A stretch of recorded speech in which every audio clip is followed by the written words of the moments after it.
Listen closely. Somewhere in the shadowy corners of history, a heavy castle door groans open on rusted hinges, and a lone raven calls out into the deepening twilight. It's a sound that echoes through centuries, carrying with it the chilling legacy of a man whose name alone could freeze the blood of his enemies, Vlad the Impaler. To many, he is the monster, the brutal warlord, the inspiration for the most famous vampire of all time. But behind the tales of terror and the forest of impaled victims lies a far more complex and enigmatic story, one woven with political intrigue, personal tragedy, and a fierce, almost fanatical, determination to defend his homeland against overwhelming odds.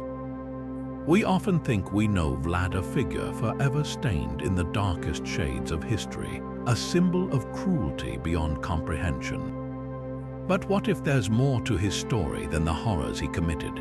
What drove a prince raised in privilege and diplomacy to become one of the most feared rulers Europe has ever known? This is not just a story about violence, it's a story about power, fear, survival, and the thin, blurred line between monster and hero. It's about a man who lived in a world where mercy was often seen as weakness, and where the only way to keep your throne and your head was to make sure your enemies were too terrified to ever challenge you. So join me as we step through that creaking door into the world of 15th century Wallachia, a land caught between the hammer of the Ottoman Empire and the anvil of European politics. We're about to explore the life, the myths, and the shocking realities of Vlad the Impaler, separating fact from legend and uncovering the man behind the monstrous reputation. From his early years as a hostage to his brutal reign and the mysterious circumstances of his death, this is a journey into the heart of one of history's greatest enigmas. You might think you know him, but by the end of this exploration, I promise you'll see Vlad in a light you never expected. To understand the man Vlad would become, we must first step into the world he was born into. A world of shifting allegiances, immense pressure, and a family name that meant both dragon and devil. Vlad III entered the world in 1431, not in a grand palace but within the formidable stone walls of the citadel in Siasora, a bustling town in Transylvania. His very birthplace was a signal of the instability that would define his life. Though his father, Vlad II, was the voivode or ruler of the neighboring principality of Wallachia, their family was often exiled, forced to operate from this powerful fortress on the frontier. From the moment of his birth, Vlad was defined by his father's choices and titles. Vlad II was a member of the prestigious Order of the Dragon, a chivalric order founded by the Holy Roman Emperor to defend Christendom against the ever-expanding Ottoman Empire. The symbol of this order, a dragon, was worn proudly, and it earned Vlad's father the moniker Dracula, meaning the dragon. But in the local language, Drac also held another, more sinister meaning, devil. This dual meaning, this inheritance of both a noble crusader's mantle and a devil's name, would forever haunt the son. Young Vlad, therefore, was not simply Vlad III, he was Vlad Dracula, the son of Dracula. He was literally the dragon's son, a title that carried immense expectation and a chilling, almost prophetic weight. His childhood was not one of simple princely leisure. Wallachia was a vulnerable buffer state caught in a terrifying geopolitical tug of war between the powerful Ottoman Empire to the south and the Kingdom of Hungary to the west. Survival for his father's rule meant a constant, precarious dance of diplomacy and deception, pledging just enough loyalty to both sides to avoid immediate invasion while never fully satisfying either. This impossible balancing act came at a devastating personal cost to the young prince. To secure a fragile peace with the Ottoman Sultan, Vlad's father was forced to offer his sons as pledges of good behavior. While the exact timeline is debated by historians, it is widely accepted that Vlad and his younger brother, Radu, were sent to the Ottoman court as hostages. This was not a simple exchange of noble children for education. It was a guarantee. Their lives were the collateral for their father's obedience. Imagine that for a moment. As a boy of likely 12 or 13, Vlad was taken from his home and thrust into the heart of the empire his father's order had sworn to fight. He lived under the constant threat of execution should his father defy the Sultan. This period was a brutal education in realpolitik, power and cruelty. While his brother Radu, known for his beauty, reportedly assimilated and found favor in the court, Vlad's experience was markedly different. Historical accounts suggest he was defiant, rebellious, and often punished for his attitude. It was here, in the gilded cages of the Ottoman court, that he witnessed the empire's immense military power firsthand. More chillingly, he would have been exposed to their methods of psychological warfare and punishment, including the very act of impalement, a technique used by the Ottomans to sow terror and enforce submission. This formative period created a profound and dangerous contradiction within him. He was the son of a Christian crusader, raised to see the Ottomans as the ultimate enemy, yet he was molded in their court, schooled in their tactics, and intimately understood their strength. He was a prince by birth, yet treated as a political pawn, a prisoner whose life hung by a thread.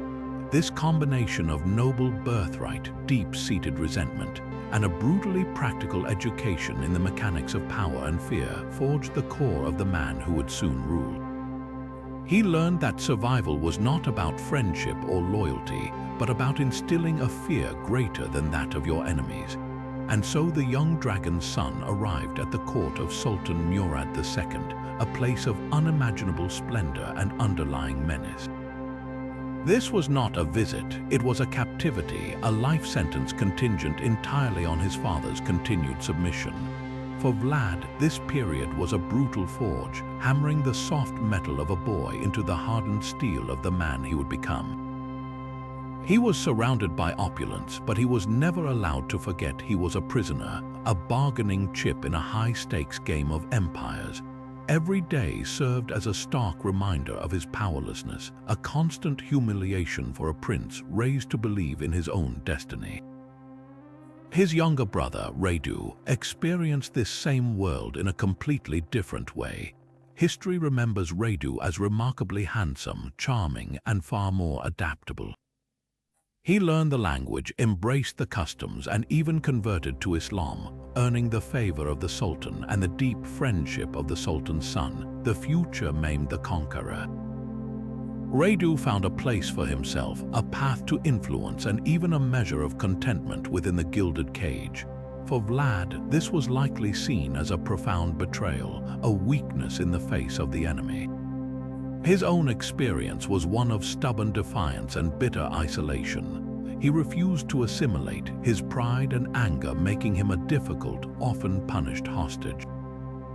This fundamental difference in their responses to captivity would plant the seeds for a devastating brotherly conflict in the years to come. It was within the Ottoman court that Vlad received the most terrifying education of his life. He was an observant, intelligent student of power, and the Ottomans were masters of it. He saw their immense, disciplined armies firsthand. He learned their sophisticated strategies of siege warfare and mobile cavalry tactics. But more importantly, he studied their psychological arsenal. The Ottomans understood that true conquest was not just about winning battles, but about breaking the will to resist. Their most potent tool for achieving this was terror, and their signature method was impalement. Vlad would have witnessed the horrific spectacle of impalement used as a public punishment for rebels, traitors, and criminals. The Ottomans had perfected it into a gruesome art form. The goal was not just to kill, but to create a lasting, visceral image of suffering that would spread fear miles ahead of the actual army. A field of impaled victims was a message written in agony, a warning that defiance came with a price too terrible to pay. For the proud and resentful Vlad, this lesson in absolute power and control was seared into his consciousness. He saw that in a world without mercy, fear was the ultimate currency. It was a brutal, effective logic that he would later adopt and weaponize to an extreme that would shock even his teachers. This period of captivity fundamentally shaped his worldview. It taught him that survival was a brutal calculation, that trust was a liability, and that displaying any weakness was an invitation to be crushed. Any idealism he might have carried from his father's crusading order was stripped away, replaced by a cold, pragmatic understanding of realpolitik. He emerged from this experience not just as Vlad the hostage, but as a man forged in resentment, schooled in the art of cruelty, and armed with an intimate knowledge of the enemy he had been born to fight. He was a prince who understood the mind of the Sultan better than any other European leader, and that knowledge, combined with his seething hatred, would soon be unleashed upon the world in a reign of fire and blood. Yet for all his newfound authority, Vlad's first taste of power was shockingly brief, lasting only a matter of months. His rule was built on a foundation of Ottoman support, but in the volatile world of Wallachian politics, outside backing could be as much a liability as an asset. His rival, Vladislav II, who had ties to the powerful Hungarian kingdom, had not simply vanished. He returned with a formidable army, funded and supported by John Hunyadi, a Hungarian warlord who distrusted the Ottomans and anyone associated with them. The two Vlads clashed in a brutal, decisive battle. Outnumbered and outmaneuvered, the young Dracula was soundly defeated. He was forced to flee for his life, abandoning his throne and his homeland once again, this time not as a hostage but as a failed claimant, a king without a kingdom. This catastrophic failure was a searing lesson in the harsh realities of his world. His Ottoman allies had provided him a crown, but they had not secured it for him. He learned that relying on a distant, self-interested power was a dangerous gamble. True power, he now understood, had to be seized and held by his own hand through his own strength and cunning. The experience also cemented a deep and personal hatred for the boyars, the powerful noble class of Wallachia. He believed they had betrayed him, shifting their allegiance to his rival the moment it seemed advantageous.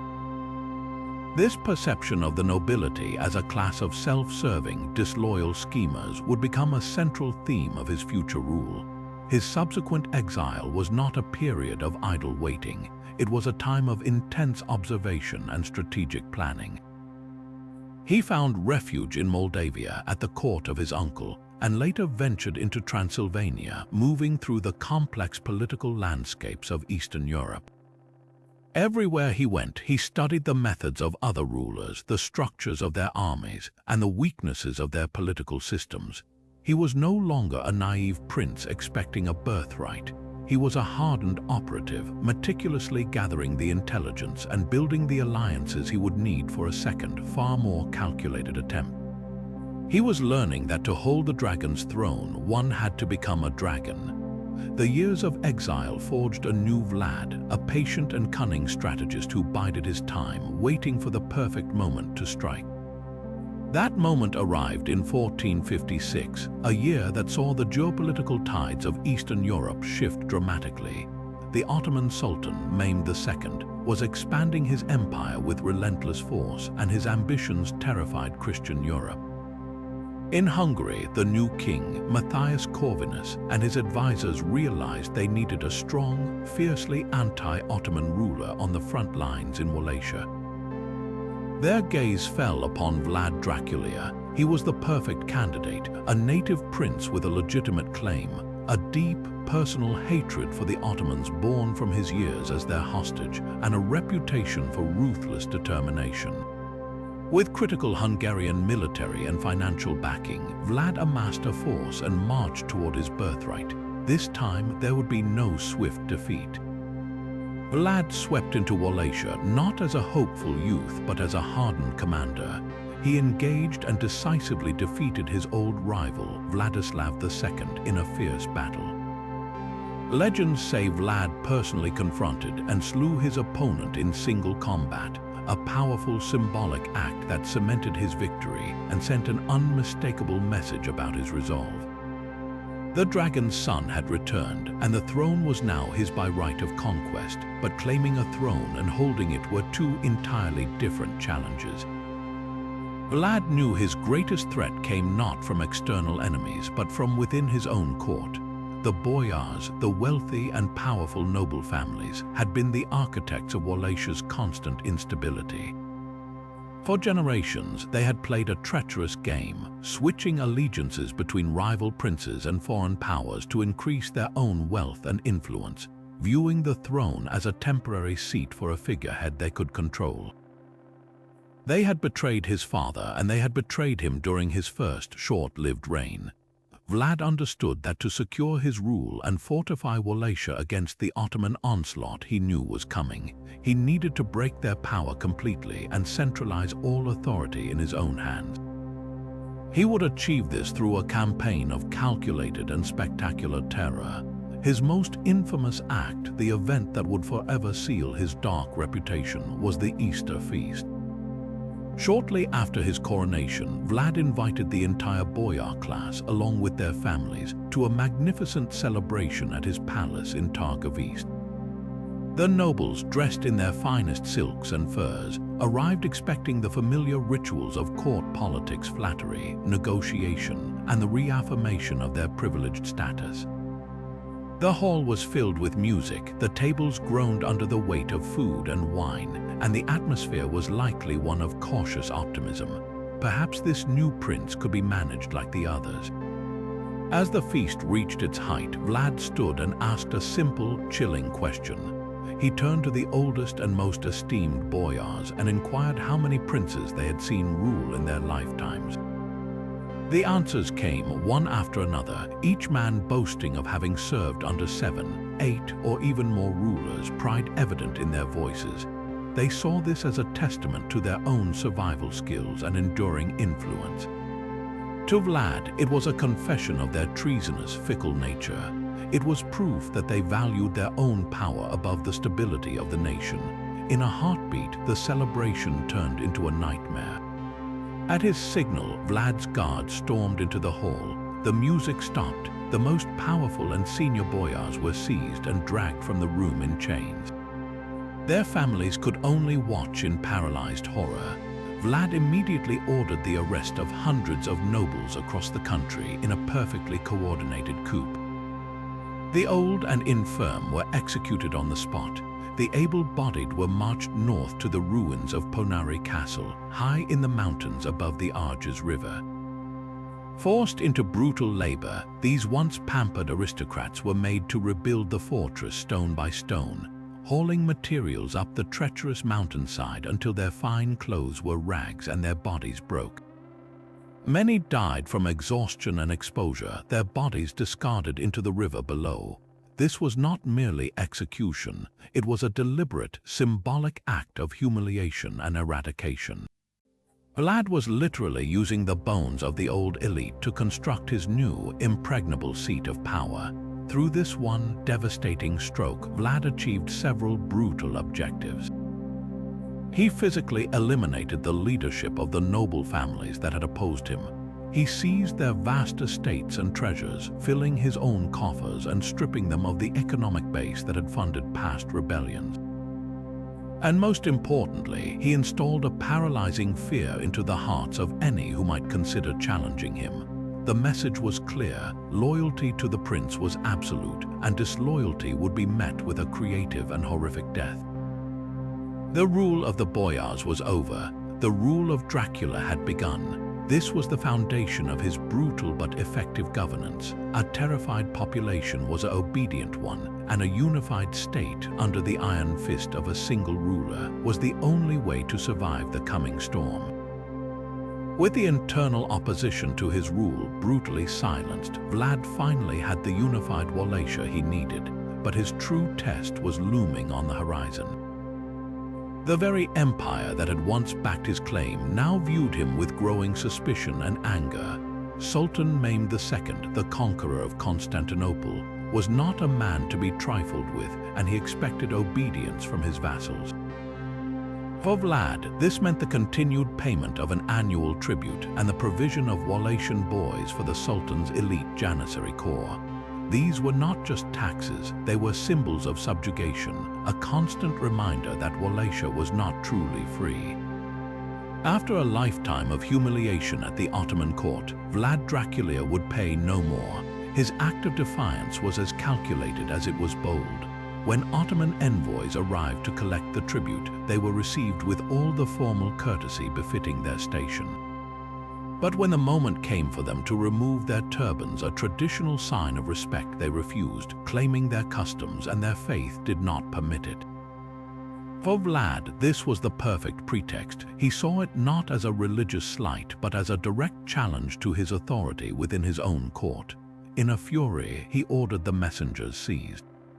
In a gruesome act that was both punishment and declaration of war, he had their turbans nailed to their heads, ensuring they would never remove them again. He then sent the men, or what was left of them, back to the Sultan. The message was unmistakable. Wallachia was no longer a vassal state. Maimed the Conqueror, the most powerful man in the known world, was not a man to ignore such an insult. He immediately began assembling a colossal invasion force, one of the largest he had ever mustered. Estimates from the time, though likely exaggerated, speak of an army numbering anywhere from 60 to 90,000 strong, including his finest janissaries, cavalry, and artillery. Their goal was not just to punish Vlad, it was to crush Wallachia completely, install a loyal puppet, Vlad's brother, Radu, on the throne, and absorb the principality fully into the Ottoman Empire. It seemed like a hopelessly one-sided conflict, a mere principality facing down a military superpower. But the Ottomans were not prepared for the kind of war Vlad was about to wage. Vlad knew he could never defeat such a force in a conventional, set-piece battle. His army was vastly outnumbered and outgunned. Instead, he turned his homeland itself into a weapon. He mastered the art of asymmetric warfare, employing what we would now call a scorched earth strategy. As the immense Ottoman army marched north through Wallachia, they found a barren wasteland. Villages were evacuated and burned, crops were destroyed, wells were poisoned. Every potential source of food, shelter, or water for the invading troops was systematically eliminated. The mighty Ottoman host, stretched out along narrow pathways through forests and marshes, began to suffer from hunger, thirst, and disease. Their progress slowed to a crawl, and their morale began to dip. They were marching into a trap of emptiness, but Vlad's campaign of terror was only beginning. He used his superior knowledge of the difficult terrain to launch lightning-fast guerrilla attacks. His cavalry, light and mobile, would strike the Ottoman flanks and supply lines without warning, massacring foraging parties and stragglers, then vanishing back into the woods as quickly as they had appeared. The most terrifying aspect of this psychological warfare was what the Ottomans found after these skirmishes. The landscape ahead of them began to be dotted with horrific landmarks, fields of impaled Ottoman prisoners. These forests of the dead were a deliberate echo of the tactics Vlad had learned from the Ottomans themselves, now used against his former captors. The sight and smell of thousands of decaying bodies arranged in intricate patterns had a devastating effect on the morale of even the most battle-hardened janissary. This was not a war of honor, it was a war of nightmares designed to break the will of the invader. The culmination of this brutal campaign came in the summer of 1462, as Mehmed's weary and demoralized army finally approached Vlad's capital of Târgoviște. The Sultan, confident his sheer numbers would guarantee victory, made camp for the night, planning for a siege the next day. He believed he had finally cornered the Wallachian fox. He was wrong. Under the cover of a moonless night, Vlad launched his most audacious plan. Leading a force of several thousand of his most loyal men, he infiltrated the very heart of the Ottoman camp. Using their confusion and the darkness to his advantage, Vlad's forces caused pandemonium. They struck at the very center of the camp, aiming directly for the Sultan's tent in a desperate attempt to decapitate the entire invasion by assassinating its leader. The chaos was absolute. In the darkness, Ottoman soldiers, startled from their sleep, turned on each other, unable to distinguish friend from foe. The camp became a slaughterhouse of friendly fire. Mehmed himself was only saved by the bravery of his guards and the fact that his own tent was not where the attackers expected. Some accounts suggest the Janissaries defending him sacrificed themselves by leading the assault to a different, less important tent. Though the primary target escaped, the attack was a stunning tactical and psychological victory for Vlad. He inflicted catastrophic casualties on the Ottoman army. Some sources claim as many as 15,000 men were killed in the confusion that night, and demonstrated a level of fearless audacity that left the mighty Sultan shaken to his core. The following morning, as Mehmed gazed upon the carnage within his own camp and looked toward the walls of Târgoviște, he was met with Vlad's ultimate masterpiece of terror. Surrounding the city was a vast forest of stakes, 20,000 strong, each one holding the body of an Ottoman prisoner. The sight was so horrifying, so demoralizing, that the conqueror of Constantinople is said to have simply stated, "What can you do against a man who does such things?" and ordered a retreat. Vlad, through sheer tactical brilliance and ruthless psychological warfare, had achieved the impossible. He had turned back the most powerful army on earth. To truly grasp the depth of Vlad's reign, we must confront his most infamous legacy head-on, the act of impalement. While the term itself evokes a shudder of horror, understanding its mechanics, purpose, and psychological genius is key to understanding the man. This was not merely a method of execution. It was a meticulously crafted instrument of statecraft, a brutal form of communication in a world where power was often measured by the ability to inspire dread. The process itself was a horrifyingly deliberate affair, and historical accounts suggest Vlad and his executioners were gruesome experts. The most common method involved using a sharpened stake, often oiled to ease penetration. The victim was typically placed face up or face down, and the stake was carefully inserted, not through the vital organs, which would cause a swift death, but alongside them, through the rectum or abdomen, aiming for the space between the spine and the skin. The stake was then raised vertically, and the victim's own weight would slowly drag them down its length in an agonizing descent that could last hours or even days. Death came from dehydration, exposure, or shock, but the prolonged suffering was the entire point. Some variants existed stakes through the chest for quicker deaths as a form of mercy, or through the side for a slower, more torturous end. Vlad was said to even order the stakes be rounded, not pointed, to prevent internal bleeding that might shorten the ordeal. The positioning of the bodies was also part of the message. There are accounts of stakes arranged in geometric patterns, concentric circles or complex arrays, transforming a killing field into a grotesque work of art designed to maximize the visual and psychological impact on those who witnessed it. This gruesome spectacle served multiple, calculated purposes. For his external enemies, particularly the Ottomans, it was psychological warfare on an industrial scale. As his army retreated before the vast invasion force of Mehmed II, they left behind these forests of the dead. Imagine being an Ottoman soldier marching through a strange land, already hungry and demoralized from Vlad's scorched earth tactics, and then coming upon a valley filled with thousands of your comrades rotting on stakes, the air thick with the stench of death. It wasn't just a warning, it was a weapon designed to shatter morale, to make even the most disciplined soldier question whether any victory was worth facing a man capable of such horrors. For his internal subjects, the message was one of absolute control. Impalement was the promised price for disloyalty, theft, or dishonesty. By applying this punishment to boyars and commoners alike, Vlad presented himself as an impartial, if merciless, arbiter of justice. The constant, visible threat of such a gruesome end was a powerful tool for enforcing order and compliance, creating a society where the fear of the prince's wrath was far greater than any temptation to betray him. However, it is absolutely crucial to separate the historical man from the legendary monster. the numbers reported by his enemies are almost certainly vast exaggerations.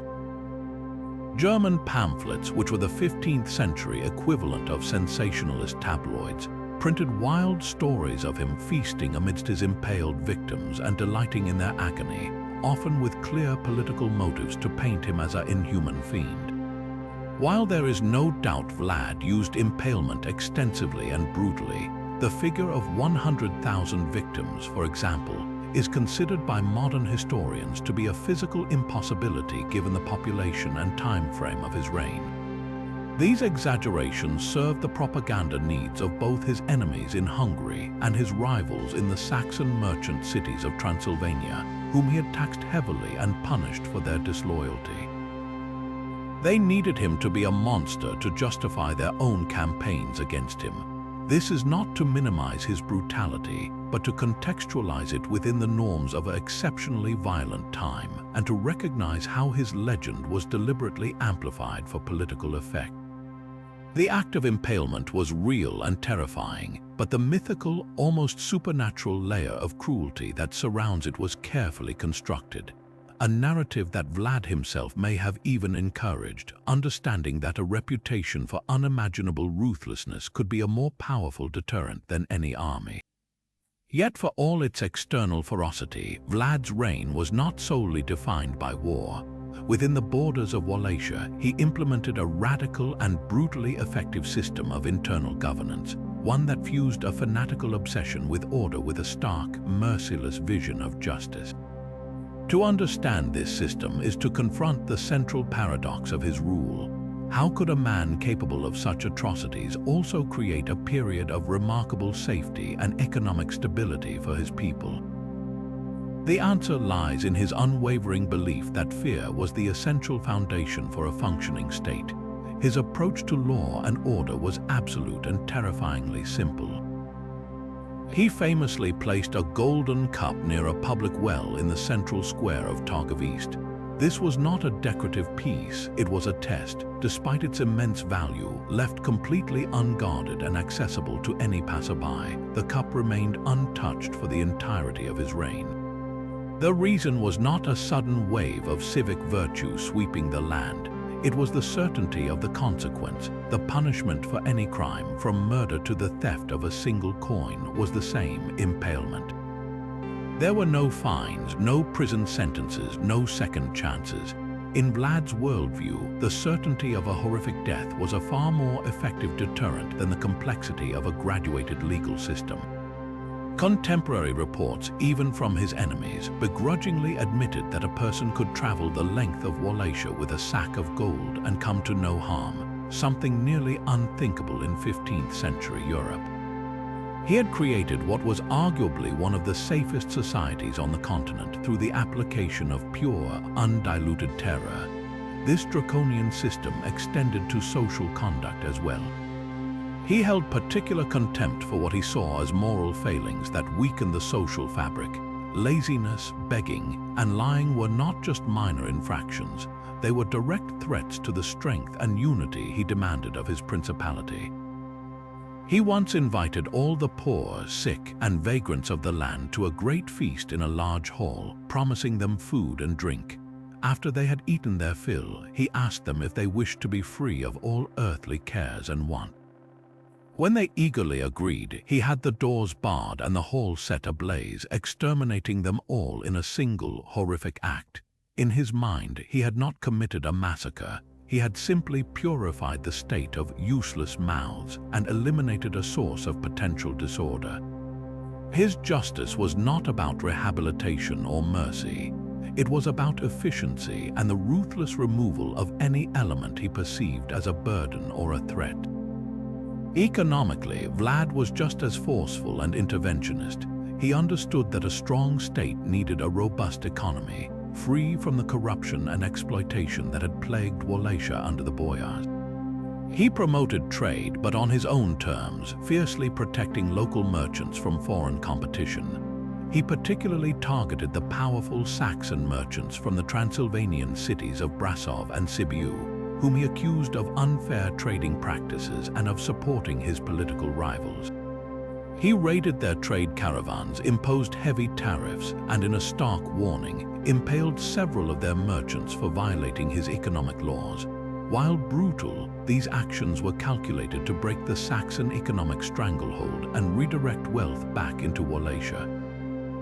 He also waged a relentless war on corruption within his own administration.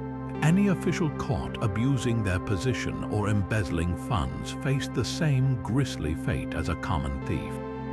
This created a bureaucracy that was, for perhaps the first time, startlingly honest and efficient. Taxes were collected fairly and used for the state's benefit, funding the army and building fortifications rather than lining the pockets of nobles. In this sense, his justice was utterly impartial. A boyar who plotted against him and a peasant who stole a loaf of bread met the same end.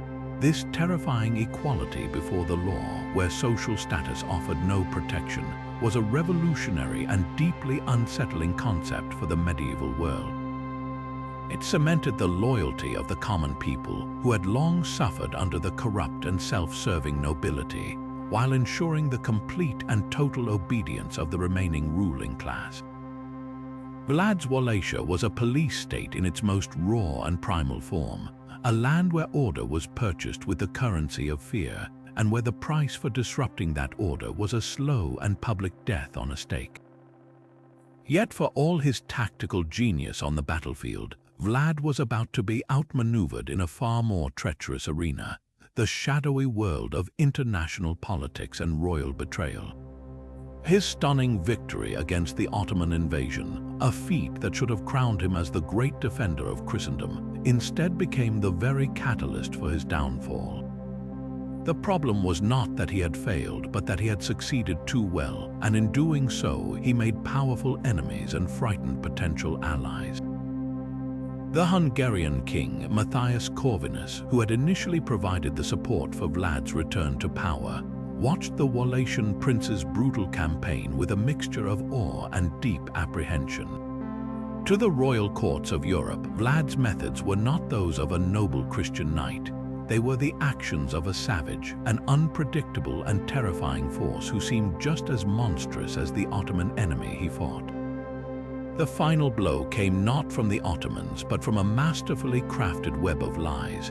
While Vlad was desperately trying to regroup his forces after the Ottoman retreat, his brother Radu, handsome, charming, and a favorite of the Sultan, was advancing into Wallachia at the head of a fresh Ottoman army.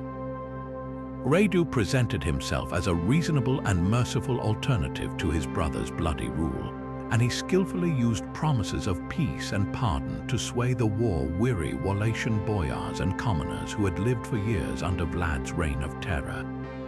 One by one, towns and fortresses, exhausted by the constant war and fearing further retribution, began to open their gates to Radu without a fight. Vlad found his support crumbling from within, his own people abandoning him for the promise of a less brutal existence even under Ottoman suzerainty.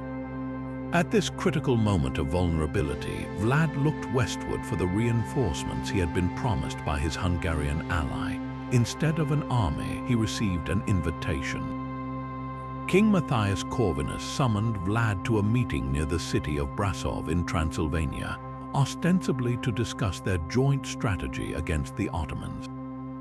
It was a trap. The moment Vlad arrived, he was seized by the king's guards and taken prisoner.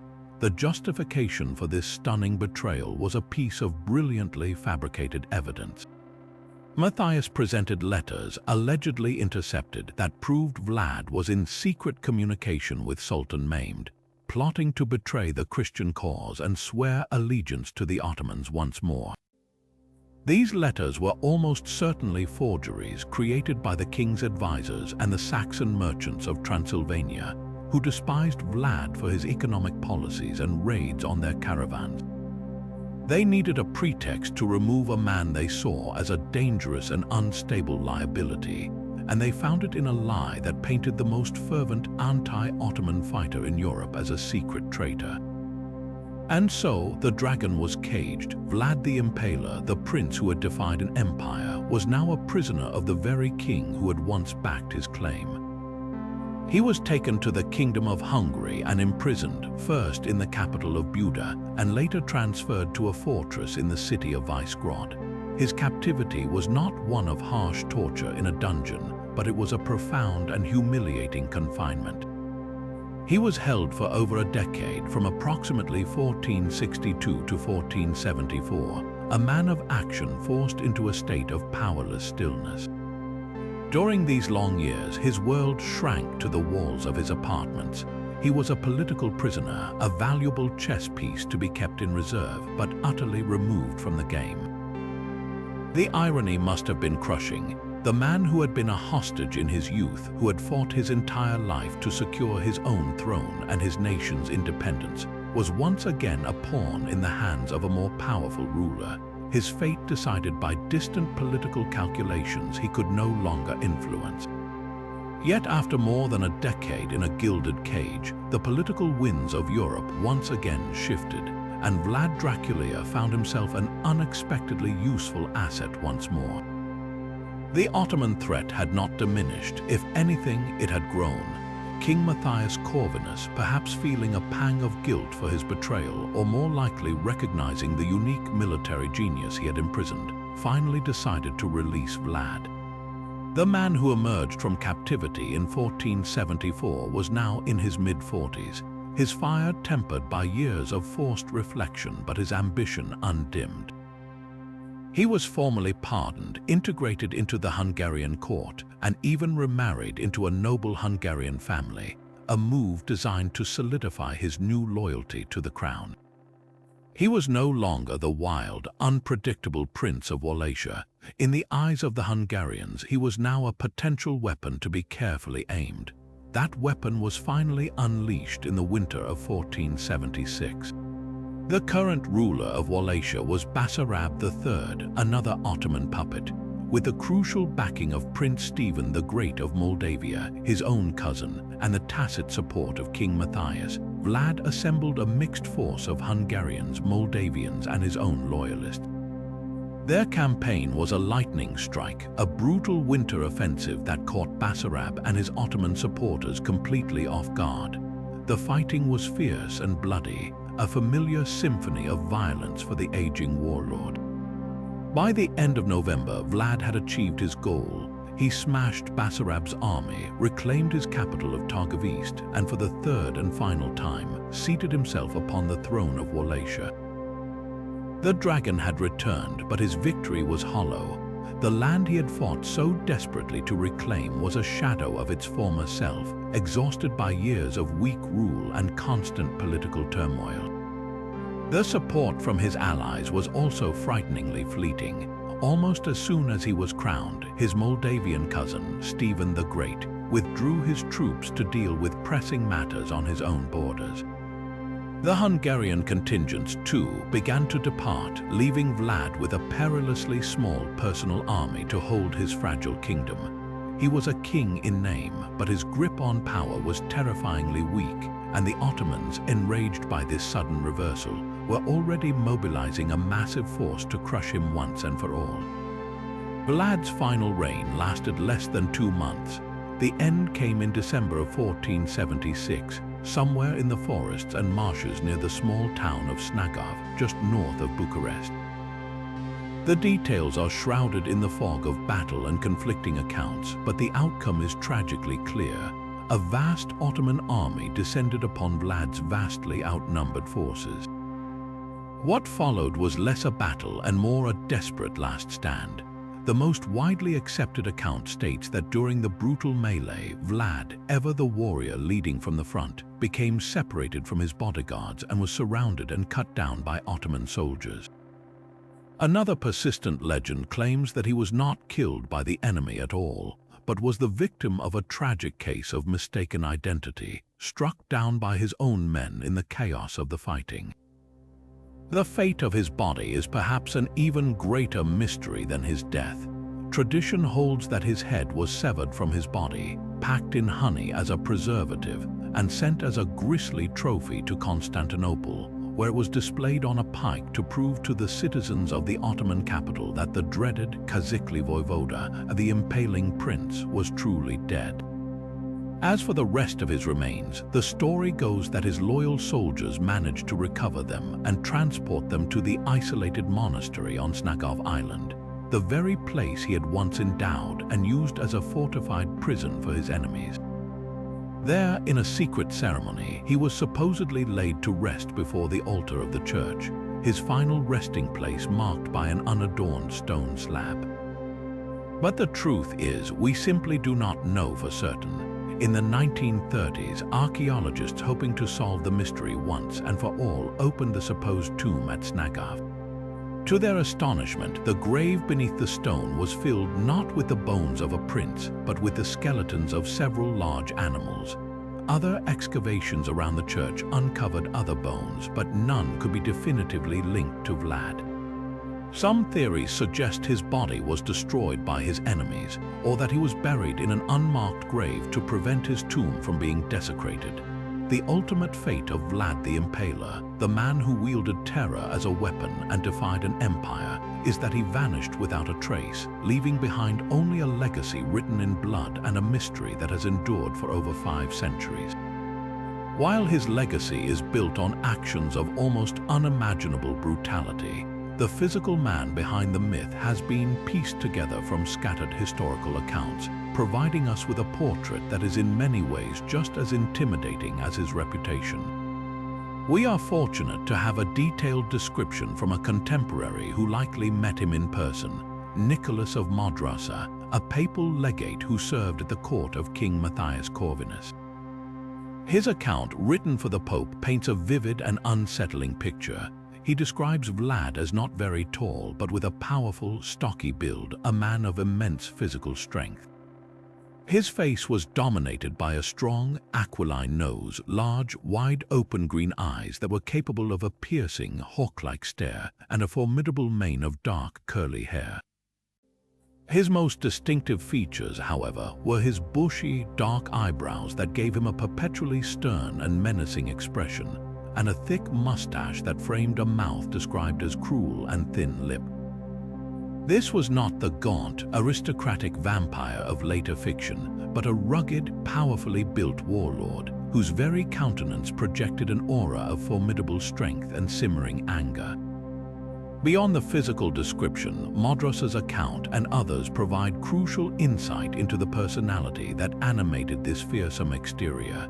They speak of a man possessed of a sharp, restless intelligence, a deep and volatile pride, and an unshakable, almost obsessive sense of his own right to rule. His court was not a place of lavish celebration or relaxed diplomacy. It was a tense, austere environment where the prince maintained an air of formidable severity. He was a man of few words, but when he spoke, his commands were absolute and expected to be obeyed without question. This stern demeanor was likely a carefully cultivated tool of power, designed to keep everyone, ally and enemy alike, perpetually off balance and fearful of his reaction. He was a master of psychological intimidation long before any physical punishment was ever administered. To understand the psychological motivations of such a complex figure, we must look beyond simple labels of madness or evil. His ruthlessness, while extreme, was not the random cruelty of a psychopath. It was strategic, systematic, and terrifyingly logical. Having been raised in a world of extreme betrayal, first as a political pawn traded by his own father, then as a hostage subjected to humiliation and the constant threat of death, Vlad developed a worldview where trust was the ultimate luxury and the ultimate weakness. He saw treachery everywhere because, in his experience, it was everywhere. His brutal purges of the boyar class were not acts of senseless violence. They were the calculated eradication of a perceived fifth column, a group he rightly saw as the greatest internal threat to his rule and to the stability of the state he was trying to build. His infamous cruelty was, in his mind, a necessary medicine for a sick and corrupt society. A shocking dose of terror required to cauterize the wounds of disloyalty and forge a unified, obedient nation capable of withstanding the Ottoman onslaught. This suggests a man driven not by a love of violence for its own sake, but by a fanatical, almost messianic belief in his own mission. He was the dragon's son, chosen by blood and circumstance to save Wallachia from both internal decay and external conquest.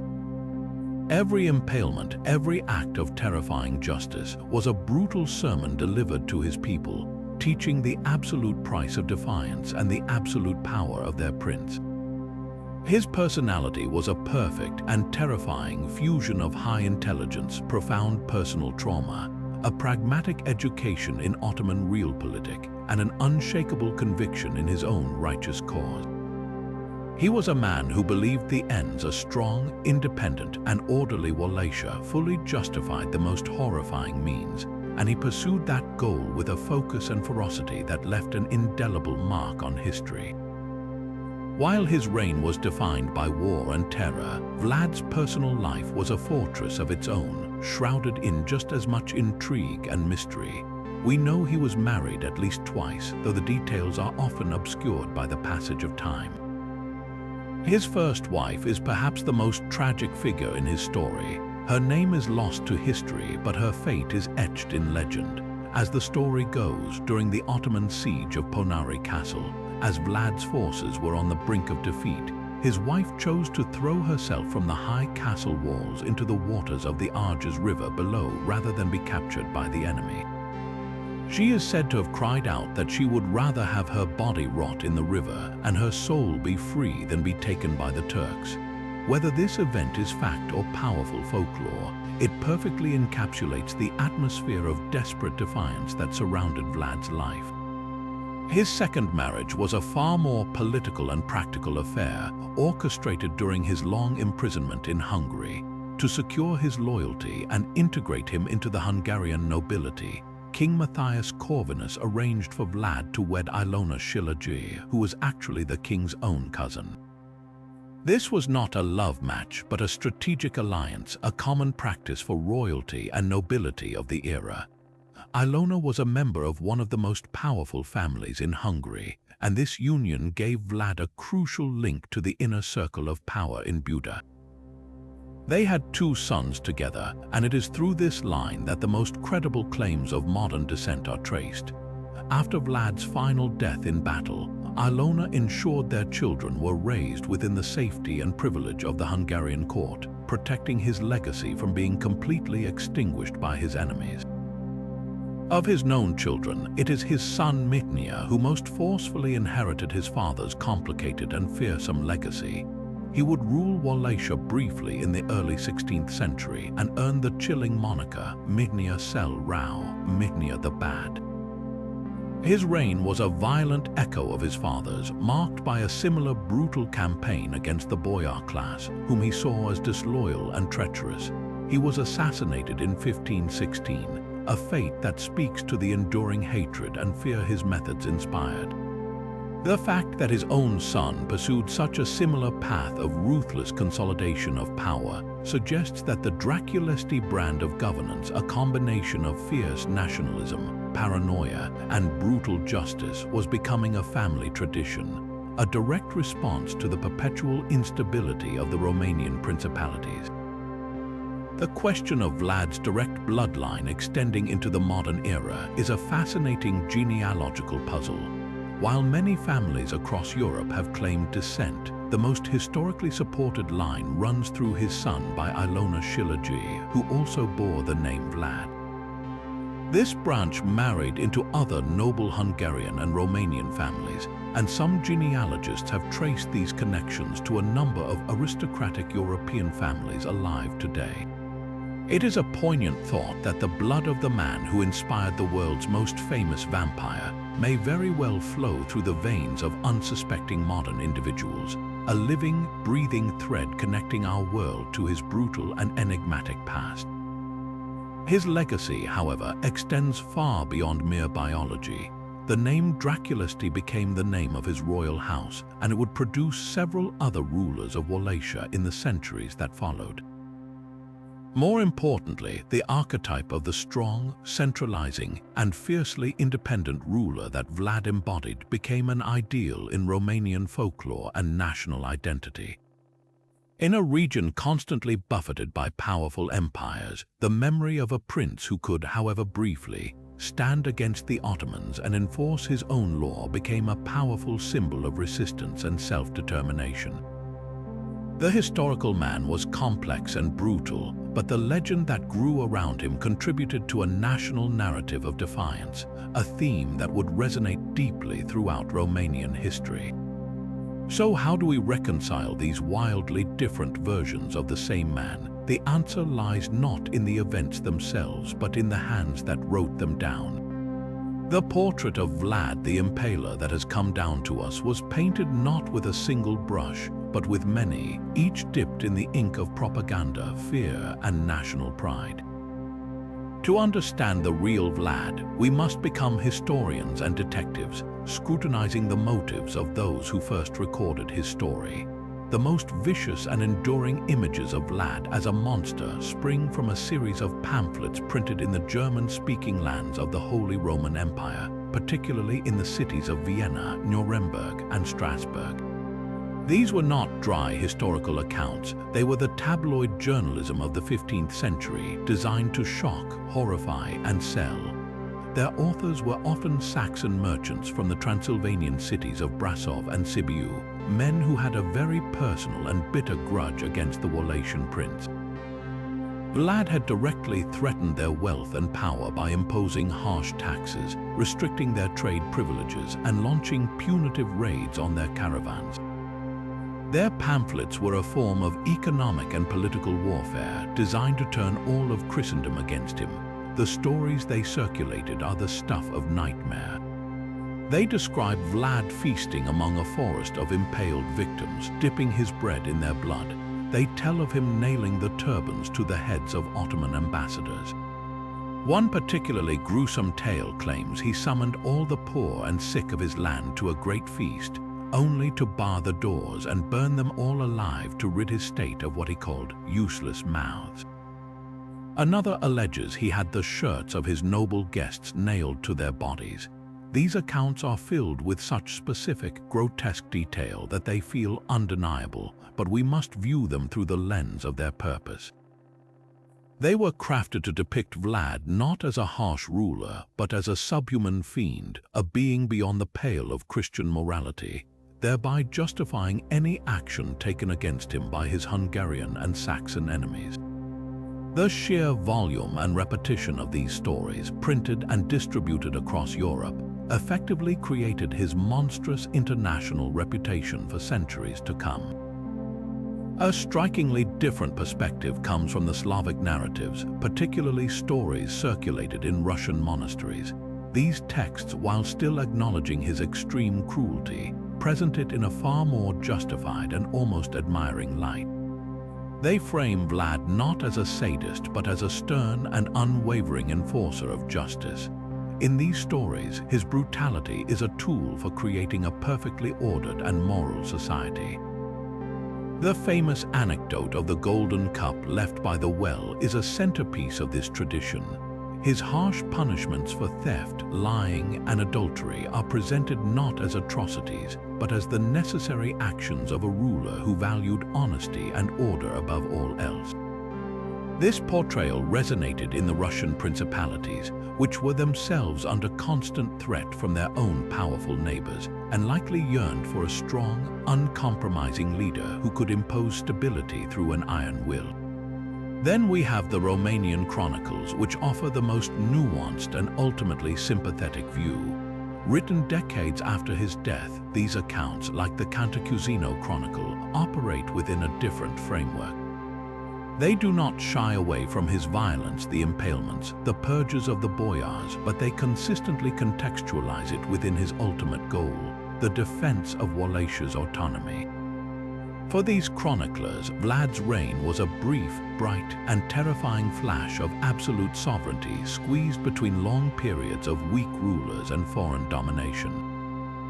They remember him as a champion against the Ottoman threat and a scourge of the corrupt, self-serving nobility who had bled the country dry. His cruelty is presented as a bitter but necessary medicine for a diseased state. In the Romanian tradition, he is Vlad III, Vlad the Impaler, a name that acknowledges his methods but also Vlad Dracula, a figure of national strength and resistance. He is a tragic, harsh hero, a necessary monster for an impossible time. This stark contrast in portrayals is a masterclass in the power of perspective. The German pamphlets were created by his economic victims, the Russian stories by distant observers who admired his model of absolute justice, and the Romanian chronicles by a people who saw in him a defender of their very existence. There is no single objective truth about Vlad to be found in these sources. Instead, we find a man being used as a symbol for different political agendas. To find the historical figure, we must read between these biased lines, cross-reference the accounts with archaeological evidence, and always ask the question, who benefits from telling this story? The real Vlad Dracula is a ghost haunting the spaces between these conflicting narratives, a complex ruler whose brutal actions were amplified and distorted by the fears and hopes of those who first wrote his name. Yet it was not on the battlefield or in the royal courts of Europe that Vlad the Impaler achieved his greatest fame, but in the pages of a novel written more than 400 years after his death.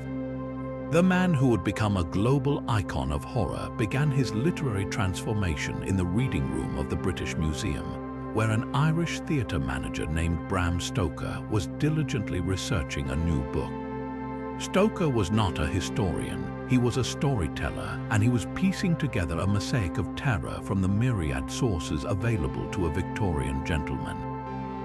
He stumbled upon the name Dracula in a book entitled An Account of the Principalities of Wallachia and Moldavia by William Wilkinson, which mentioned a voivode who fought against the Turks and whose name meant devil. Intrigued by the sinister resonance of the word, Stoker's imagination was instantly captured. He had found his villain's name, and in doing so, he forever linked the historical figure of Vlad III with the supernatural myth of the vampire. Stoker's genius lay not in creating a biography of Vlad, but in utterly transforming him. He took a single, terrifying thread from the historical tapestry, the reputation for unimaginable cruelty, and wove it into an entirely new kind of monster. The historical Dracula was a defender of Christianity who used impalement as a tool of statecraft. The literary Dracula became an ancient, aristocratic fiend, an undead creature who represented the fear of the old, feudal world invading the modern, civilized one. Stoker masterfully blended the little he knew of Vlad's history with pre-existing strands of Eastern European vampire folklore, creating a character that was both original and hauntingly familiar. The vampire of folklore was often a peasant revenant, a shambling corpse that preyed on its own family. Stoker elevated this concept into a nobleman, a count of immense wealth, intellect, and seductive power, making him a far more sophisticated and terrifying threat to the Victorian sensibility. The cultural impact of this fusion was nothing short of seismic. Bram Stoker's Dracula, published in 1897, did not achieve immediate bestseller status, but it slowly and inexorably sunk its fangs into the global consciousness. The novel tapped into the deep-seated anxieties of its time, fears of reverse colonization, of sexuality and disease, and of the ancient past corrupting the progressive present. Count Dracula became the perfect vessel for these fears, a charismatic, powerful aristocrat from a mysterious land, arriving on a ship of the dead to spread his curse throughout London, the very heart of the British Empire.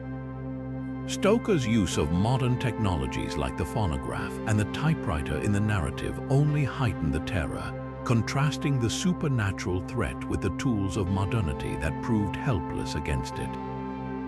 From that novel, the character escaped the page and began a relentless conquest of every form of media. He was adapted for the stage, most famously in the 1924 play that cemented the image of Dracula in a tuxedo and cape, an interpretation that Bela Lugosi would immortalize on film in 1931. With each new adaptation, from the aristocratic horror of Christopher Lee to the romantic melancholy of Frank Langella, The character evolved, further distancing himself from his historical namesake while simultaneously ensuring that the name Dracula would forever be synonymous with the vampire. He became a staple of cartoons, comic books, breakfast cereals, and countless other films, transforming from a figure of pure terror into a sometimes campy, sometimes romantic, but always recognizable icon. This global recognition created a fascinating feedback loop. The fictional Count Dracula's fame resurrected interest in the historical Vlad the Impaler, but it also completely overshadowed him. For millions around the world, Dracula is not a complex medieval prince but a pale count with a cape and a Transylvanian castle. The tourism industry in Romania has had to navigate this strange duality, promoting the lush history of Vlad Dracula while simultaneously catering to visitors eager to walk in the footsteps of a fictional vampire. The real Bran Castle, tenuously linked to Vlad at best, is now forever marketed as Dracula's Castle, a testament to the overwhelming power of the myth. In the end, Bram Stoker performed the ultimate alchemy. He took the blood-soaked history of a 15th century warlord and, through the power of story, transmuted it into a permanent archetype. Vlad the Impaler became a raw ingredient, a historical footnote that provided a name and a whisper of a reputation, which Stoker then infused with the primal fears of his own age and the enduring power of folklore. The two figures are now inextricably linked in a dance of history and myth, but it is the fictional count, the creature of the night, who achieved the immortality the historical prince so fiercely fought for. Vlad sought to secure his legacy through terror and power, but it was a writer's imagination that truly made him eternal, transforming a regional ruler into a nightmare known in every corner of the globe. To understand how a figure of such brutal infamy is regarded today, we must travel to modern Romania and witness a remarkable duality. In the West, Vlad the Impaler is primarily a monster, the inspiration for a vampire. But in his homeland, he occupies a far more complex and often celebrated space in the national consciousness. He is not a one-dimensional villain to be hidden away. He is Vlad III and Vlad Dracula, a symbol of fierce independence, national strength, and a defiant stand against overwhelming foreign invasion. This view is not a denial of his methods, but a contextualization of them within the brutal realities of his time and the enduring struggle for Romanian sovereignty. This national reverence is physically etched into the landscape. In the heart of Bucharest, the capital he helped establish, a towering, imposing equestrian statue of Vlad Dracula stands watch.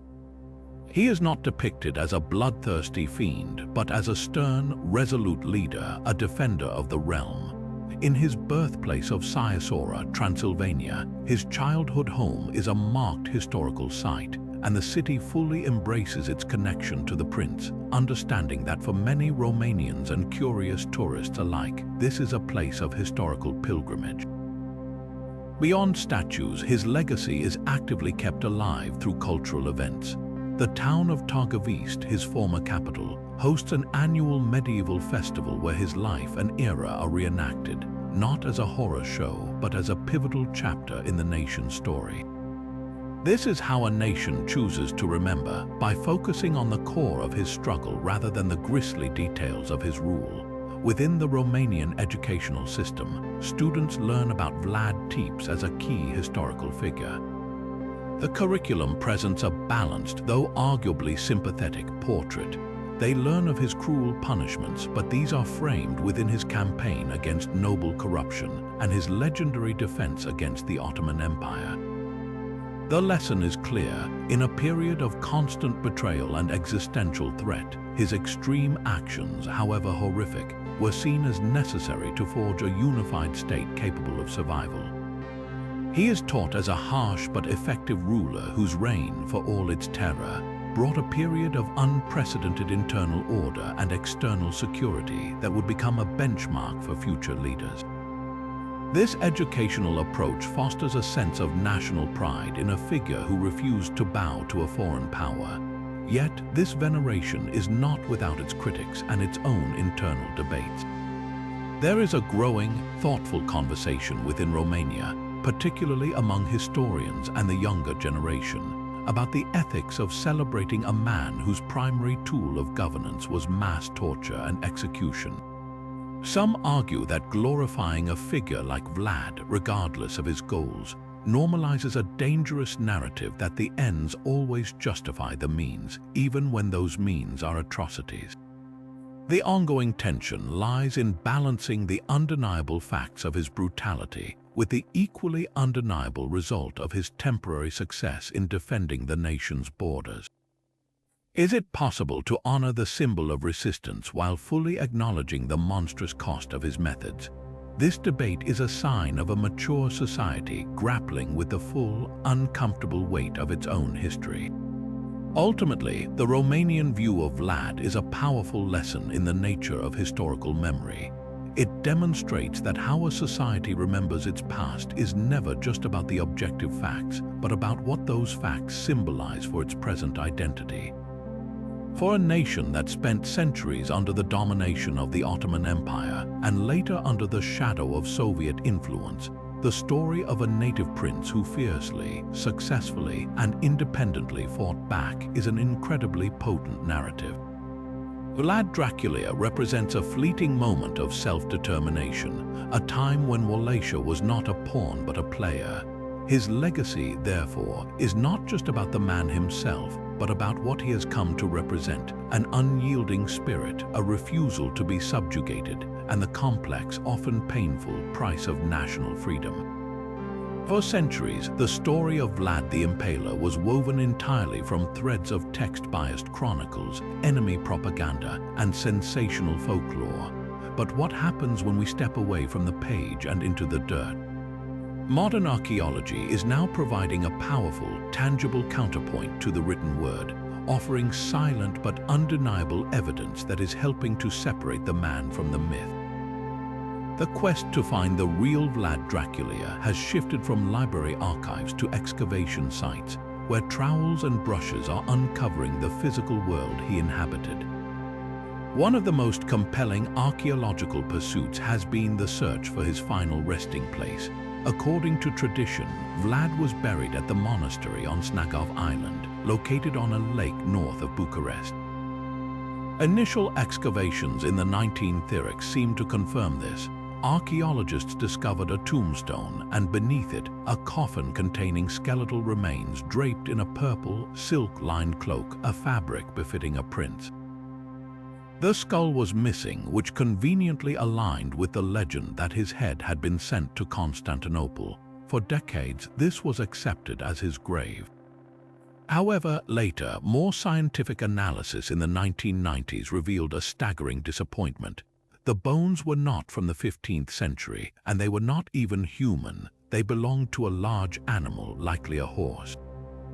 This revelation turned the search back to square one, suggesting that either his grave is elsewhere on the island, completely lost, or that the entire Snagov story was a clever deception to protect his true burial site from desecration by his many enemies. This ongoing mystery is a perfect example of how archaeology doesn't always provide answers, but it expertly weeds out long-held assumptions, forcing historians to reconsider everything they thought they knew. Far more conclusive have been the discoveries from the places he actually ruled from. The excavation of his princely court in Târgoviște has been particularly revealing.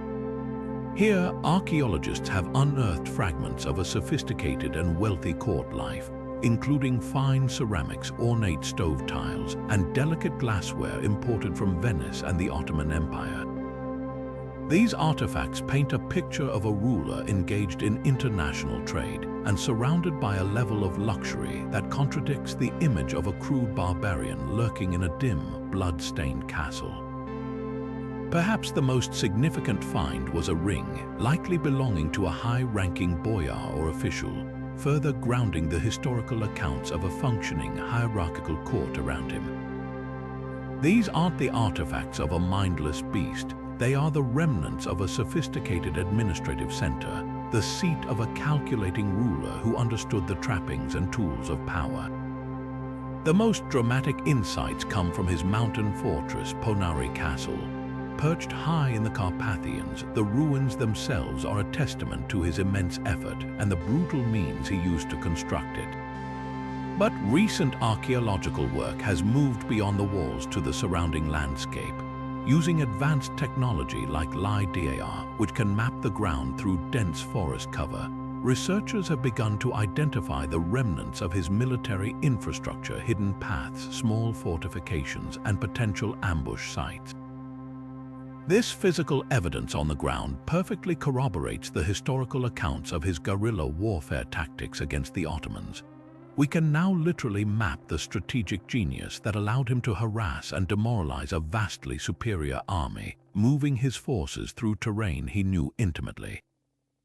The land itself is becoming a primary source, confirming the stories of his brilliant, asymmetric campaign. Even the smallest artifacts can speak volumes. Coins minted during Vlad's reign are particularly telling. Unlike the elaborate portraits of Western European monarchs, Vlad's coins are simple, featuring an eagle, a bull's head, or a dragon, the symbol of his order.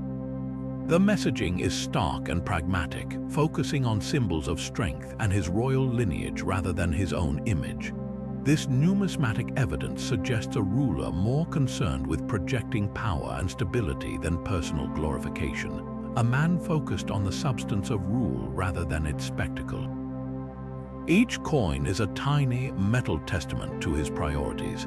Ultimately, archaeology doesn't seek to exonerate Vlad for his brutality.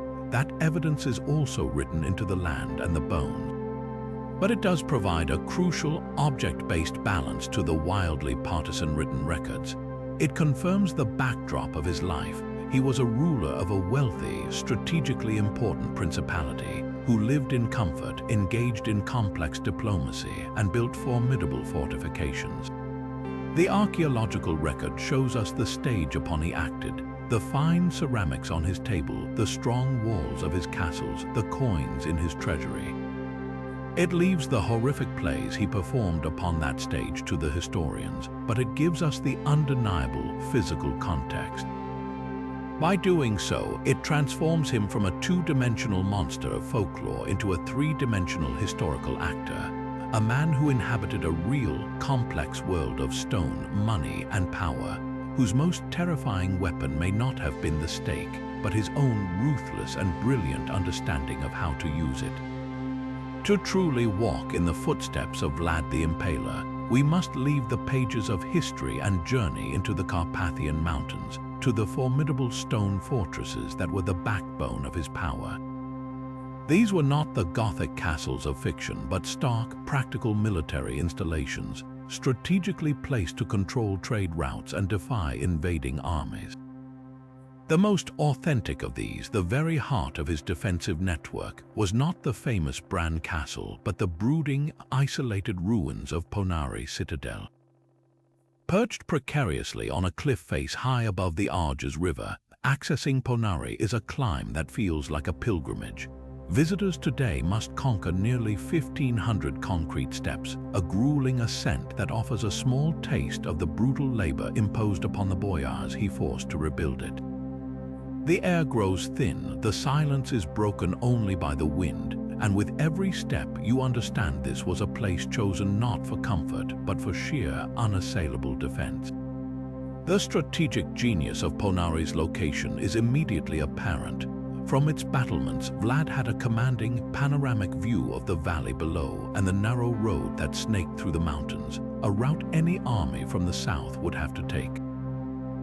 This was the nerve center for his guerrilla campaign against the Ottomans. From here, he could dispatch his light cavalry for lightning raids on Mehmed's extended supply lines, then retreat to a fortress that was virtually impregnable to a direct assault.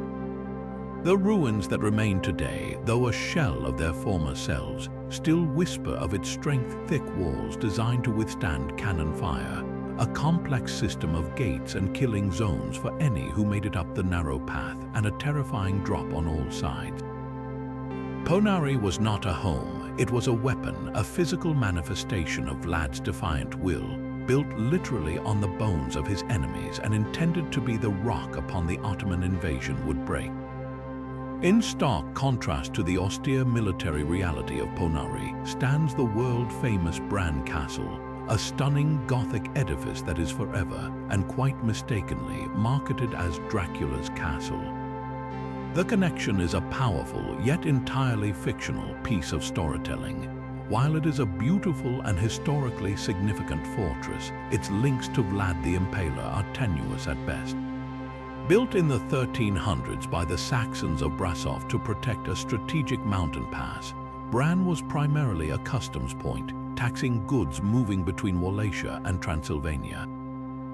There is some evidence that Vlad may have besieged or occupied it briefly during his conflicts with the Saxon merchants who opposed him, but he never called it home. It lacks the grim, utilitarian feel of his actual fortifications. Bran is a fairy tale castle, all pointed turrets and elegant courtyards, a far cry from the grim warrior's eyrie of Poenari. So how did this charming fortress become so inextricably linked with the world's most famous vampire? The credit lies not with history, but with 20th century tourism and the powerful allure of Bram Stoker's novel.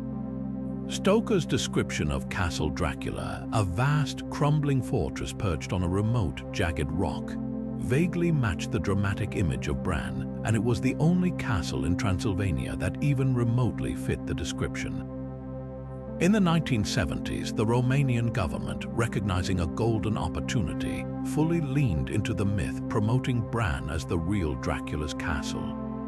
The strategy was a resounding success, drawing hundreds of thousands of visitors each year who come seeking a connection to the fictional count, often unaware of the complex historical figure who actually fought and ruled from the much less accessible but far more authentic ruins elsewhere.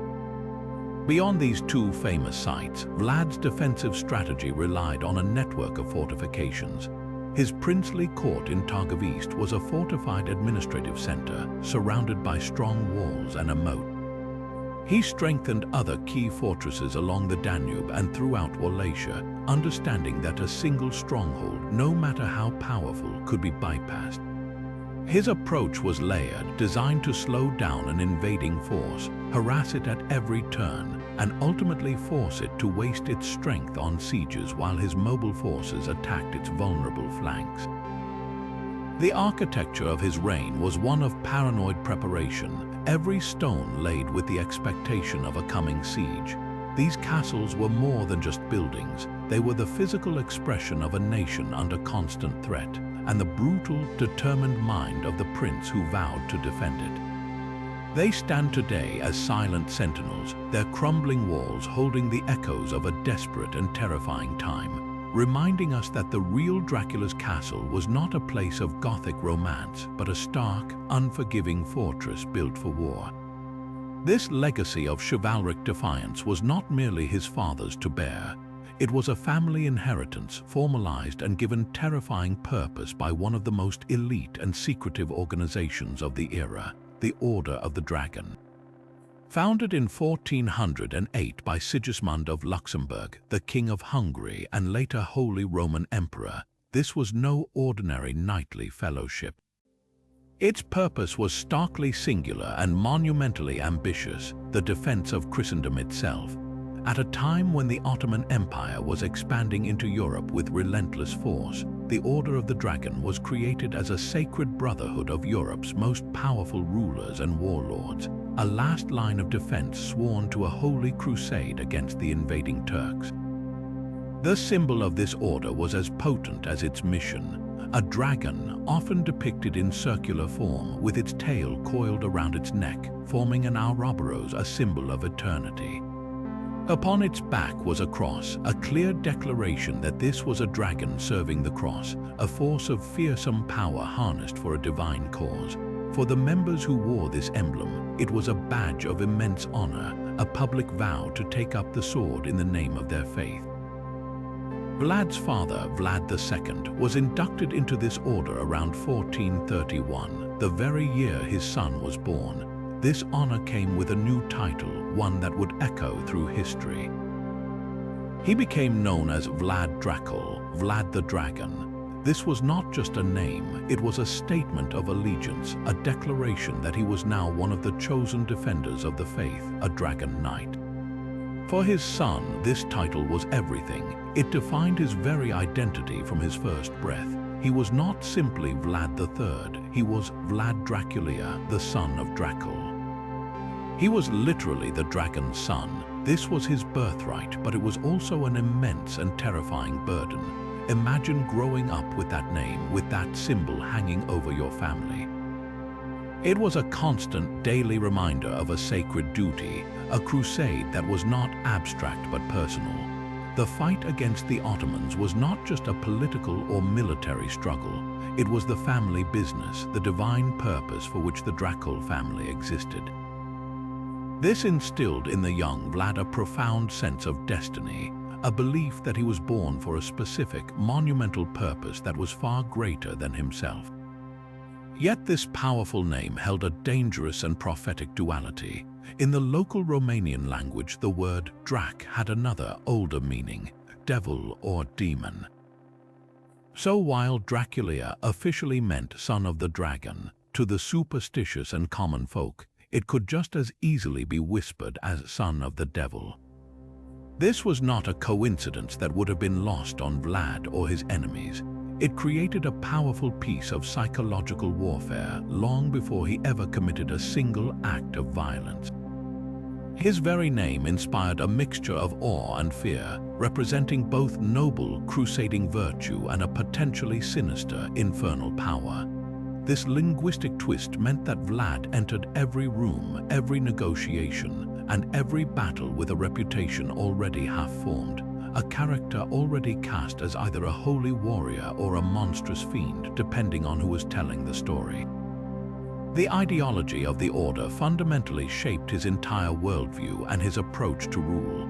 The Order's ethos was one of absolute, unwavering commitment to the cause, demanding severe discipline and merciless action against the enemies of the cross.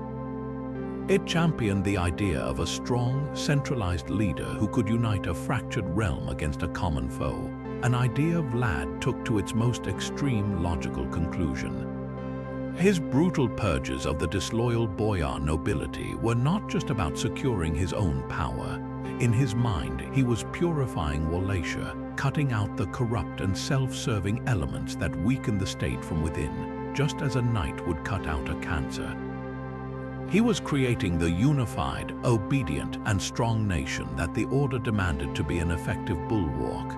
Most importantly, the Order's anti-Ottoman crusade provided the perfect ideological justification for his notorious cruelty. In the mindset of a holy war, where the enemy is not just a political opponent but an existential threat to your entire faith and way of life, extreme measures can be sanctified. The horrific impalements of Ottoman prisoners were not merely acts of terror. They were, in Vlad's eyes, a form of brutal propaganda in a holy war, a way to demonstrate the absolute supremacy of his cause and to break the will of the unbelievers. The Order of the Dragon gave him a framework, a license even, to see his actions not as atrocities, but as necessary sacrifices in a divine struggle. He was the dragon's son, breathing fire upon the enemies of Christendom, and he wielded his terror with the conviction of a man who believed he was doing God's work, however horrifying that work may have been. Vlad's court was not a place of casual diplomacy or relaxed conversation. It was a carefully controlled theater of power, where every meeting, every gesture, and every word was a potential test of loyalty and respect. Foreign ambassadors and travelers who entered his presence quickly learned they were not merely guests. They were players in a high-stakes psychological drama where a misstep could be fatal. These encounters were not just about negotiating treaties or paying tribute. They were a masterclass in how Vlad wielded perceived slights as weapons, transforming moments of protocol into brutal demonstrations of his absolute authority. The most infamous of these stories involves a delegation of Ottoman envoys sent by Sultan Mehmed II. Their mission was a routine one, to collect the annual tribute that Wallachia, as a vassal state, was obligated to pay. The men arrived expecting the usual formalities, but Vlad was already setting a trap. He received them with a veneer of civility, but the atmosphere was charged with tension. When the moment came for the traditional display of respect, removing their headwear in the presence of a superior, the ambassadors refused. Citing their customs and faith, they insisted on keeping their turbans on.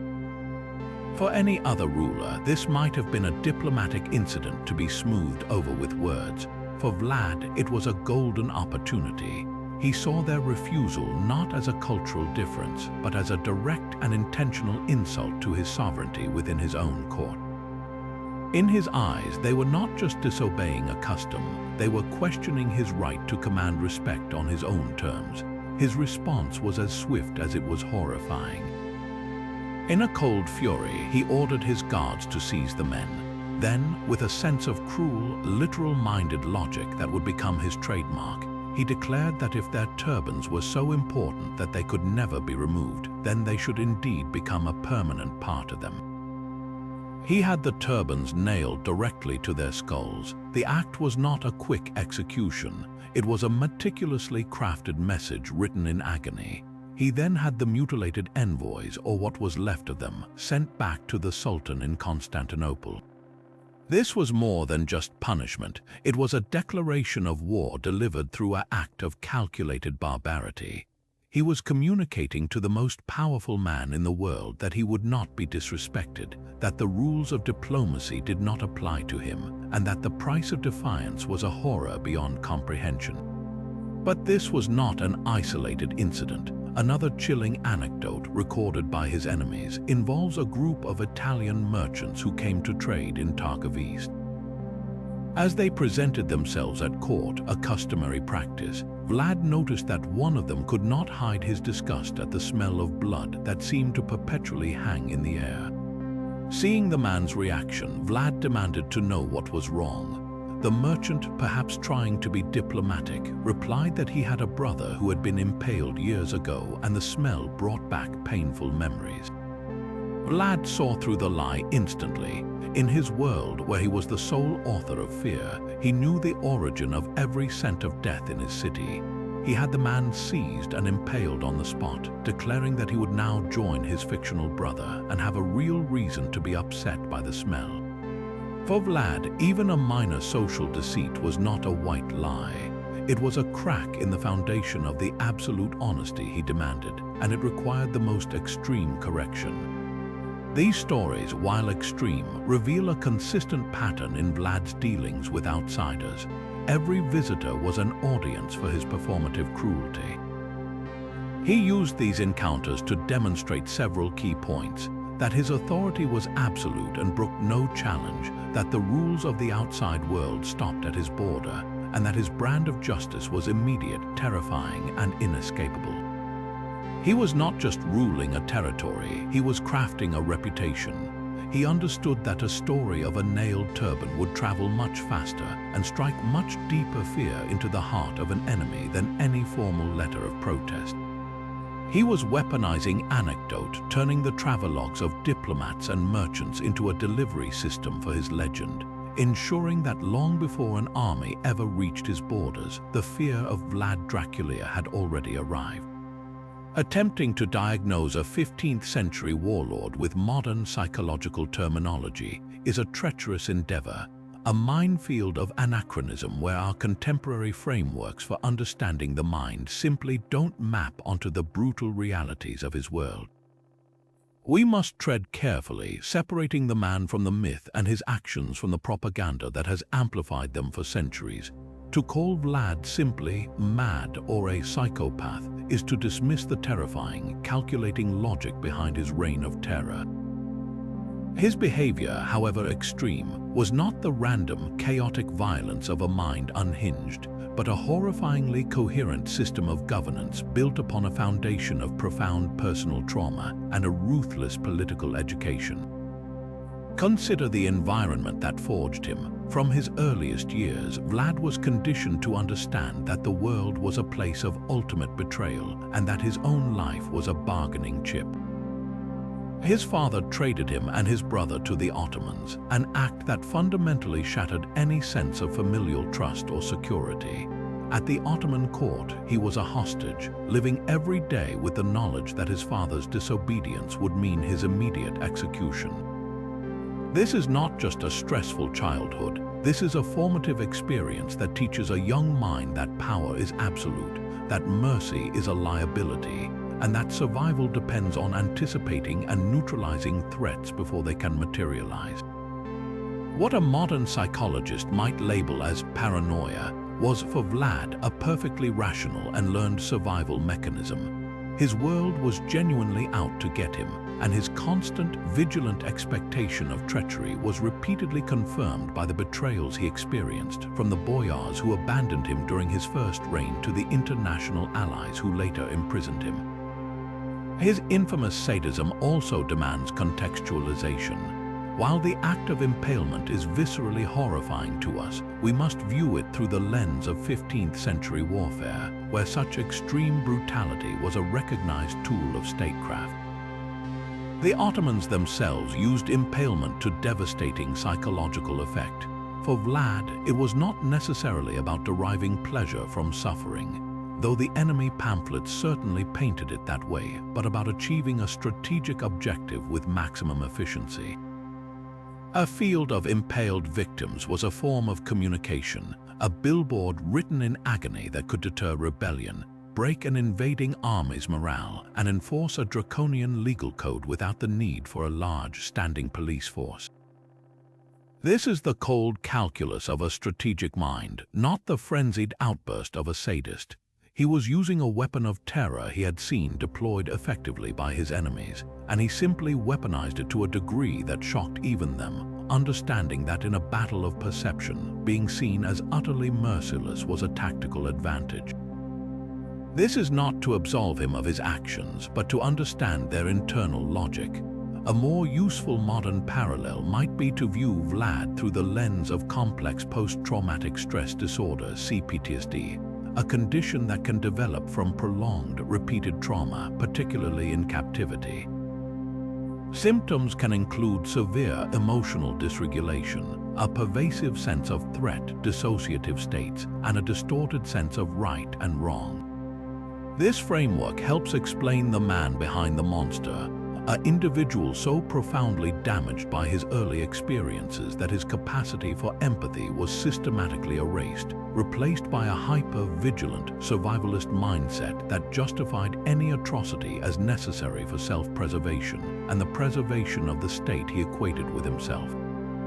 Ultimately, trying to pin a single modern diagnosis on Vlad Dracula is a futile exercise.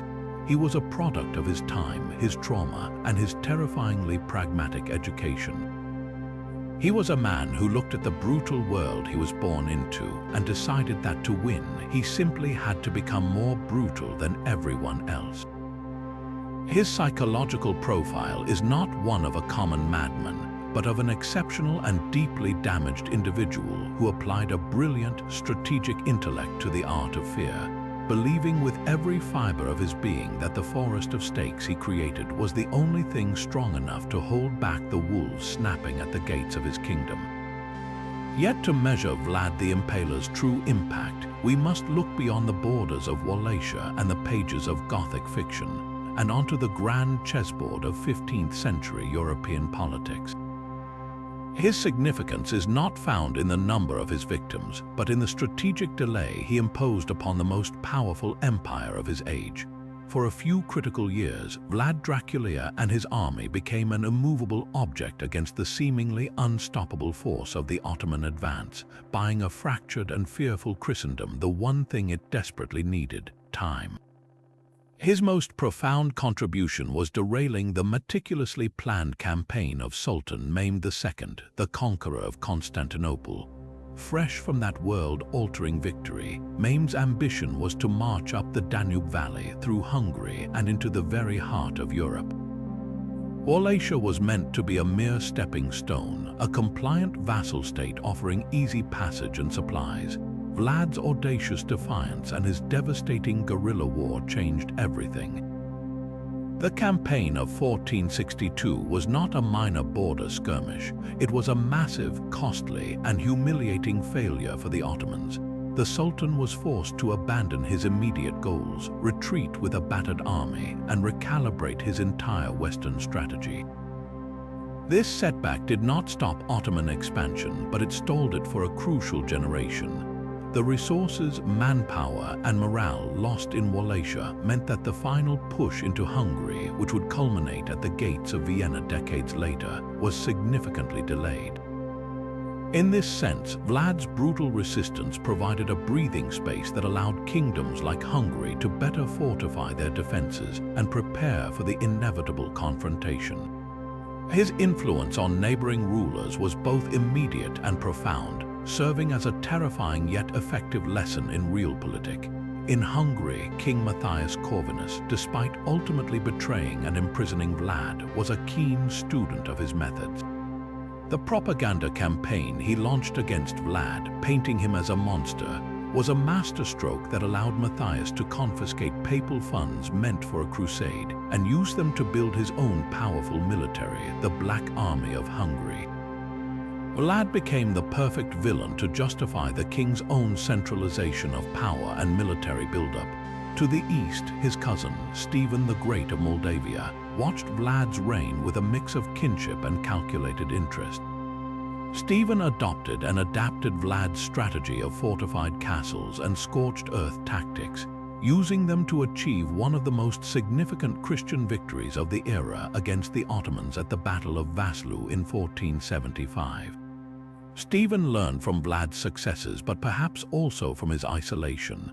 He worked harder to maintain crucial diplomatic alliances, ensuring he wouldn't be abandoned in his moment of need like his cousin had been. The most enduring aspect of his legacy, however, may be his military innovation. Vlad the Impaler was a pioneer of asymmetric warfare, a concept that would be studied and employed for centuries to come. He demonstrated that a smaller, motivated force could defeat a vastly superior enemy not through head-on battles, but through intelligence, mobility, and psychological operations. His use of scorched earth tactics to deny the enemy food and shelter, his lightning-fast cavalry raids on supply lines, and his masterful manipulation of the terrain are all hallmarks of modern guerrilla strategy. Later military leaders, from the resistance fighters against Napoleon to the partisans of World War II, would employ these very same principles. Vlad understood that victory is not always about destroying an army in the field, but about breaking its will to fight. His forests of the dead were a primitive form of psychological operations, weaponizing terror to achieve a strategic objective long before the term psyops was ever coined. Ultimately, Vlad's story forces us to confront one of history's most uncomfortable questions. Can extreme and morally reprehensible actions ever be justified if they lead to a greater strategic good? From a purely pragmatic geopolitical perspective, his reign of terror within Wallachia created a unified and obedient state capable of resisting an empire. His campaign against the Ottomans protected Europe's flank at a critical juncture, but this calculation comes at a horrific human cost, a cost that forever stains his legacy. He remains a polarizing figure because he represents the ultimate dilemma of power, the choice between mercy and survival, between moral purity and effective resistance. His significance lies in this very paradox. He was both a monster and a shield, a brutal tyrant and a defiant king. To remember him only as the inspiration for a vampire is to ignore the complex, chilling, and undeniable mark he left on the course of European history, a mark written not in fiction, but in the very real and bloody politics of a continent fighting for its survival. The legend of Vlad the Impaler is a tapestry woven with as many threads of fiction as fact, a narrative often shaped more by the fears of his enemies and the needs of storytellers than by the actual events of his life. To separate the man from the myth, we must confront some of the most persistent and sensational falsehoods that have clung to his name for centuries, understanding not only what is untrue, but also why these particular stories have proven so enduring. Perhaps the most staggering exaggeration lies in the sheer number of victims attributed to his reign. Contemporary pamphlets, particularly those printed by his Saxon enemies in Transylvania, would often cite numbers in the tens of thousands, with some even claiming he impaled 100,000 people. When we apply modern demographic analysis to 15th century Wallachia, these figures collapse under their own weight. The entire population of the principality at the time is estimated to have been between 500 and 800,000 people. The logistical impossibility of impaling even a fifth of the population, while simultaneously governing, waging war, and managing a court, becomes immediately apparent. Such numbers were a powerful propaganda tool, designed to paint him as a demonic figure beyond all human comprehension, effectively dehumanizing him to justify the campaigns of his political rivals. Scholarly estimates, while still acknowledging his profound brutality, place the number of his victims in the low thousands, a horrific tally by any measure, but one grounded in the grim reality of medieval warfare and punishment, not supernatural evil. Then there is the most tantalizing myth of all, that Vlad Dracula drank human blood. This specific accusation is curiously absent from the earliest and most virulent anti-Vlad pamphlets produced by his German and Saxon contemporaries. Their goal was to paint him as a cruel and sadistic tyrant, but a human one. The concept of blood drinking appears to have been grafted onto his legend much later, likely as a metaphorical flourish to emphasize his perceived inhumanity. It was a powerful image, the cruel ruler so steeped in blood that he consumed it, but it was not presented as a literal accusation until Bram Stoker fused it with pre-existing Eastern European vampire folklore centuries later. There is not a single piece of credible historical evidence from his own time that suggests he ever engaged in such an act. This particular misconception is a perfect example of how a later fictional creation can bleed backward into history, retroactively coloring our perception of a historical figure with the brush of fantasy.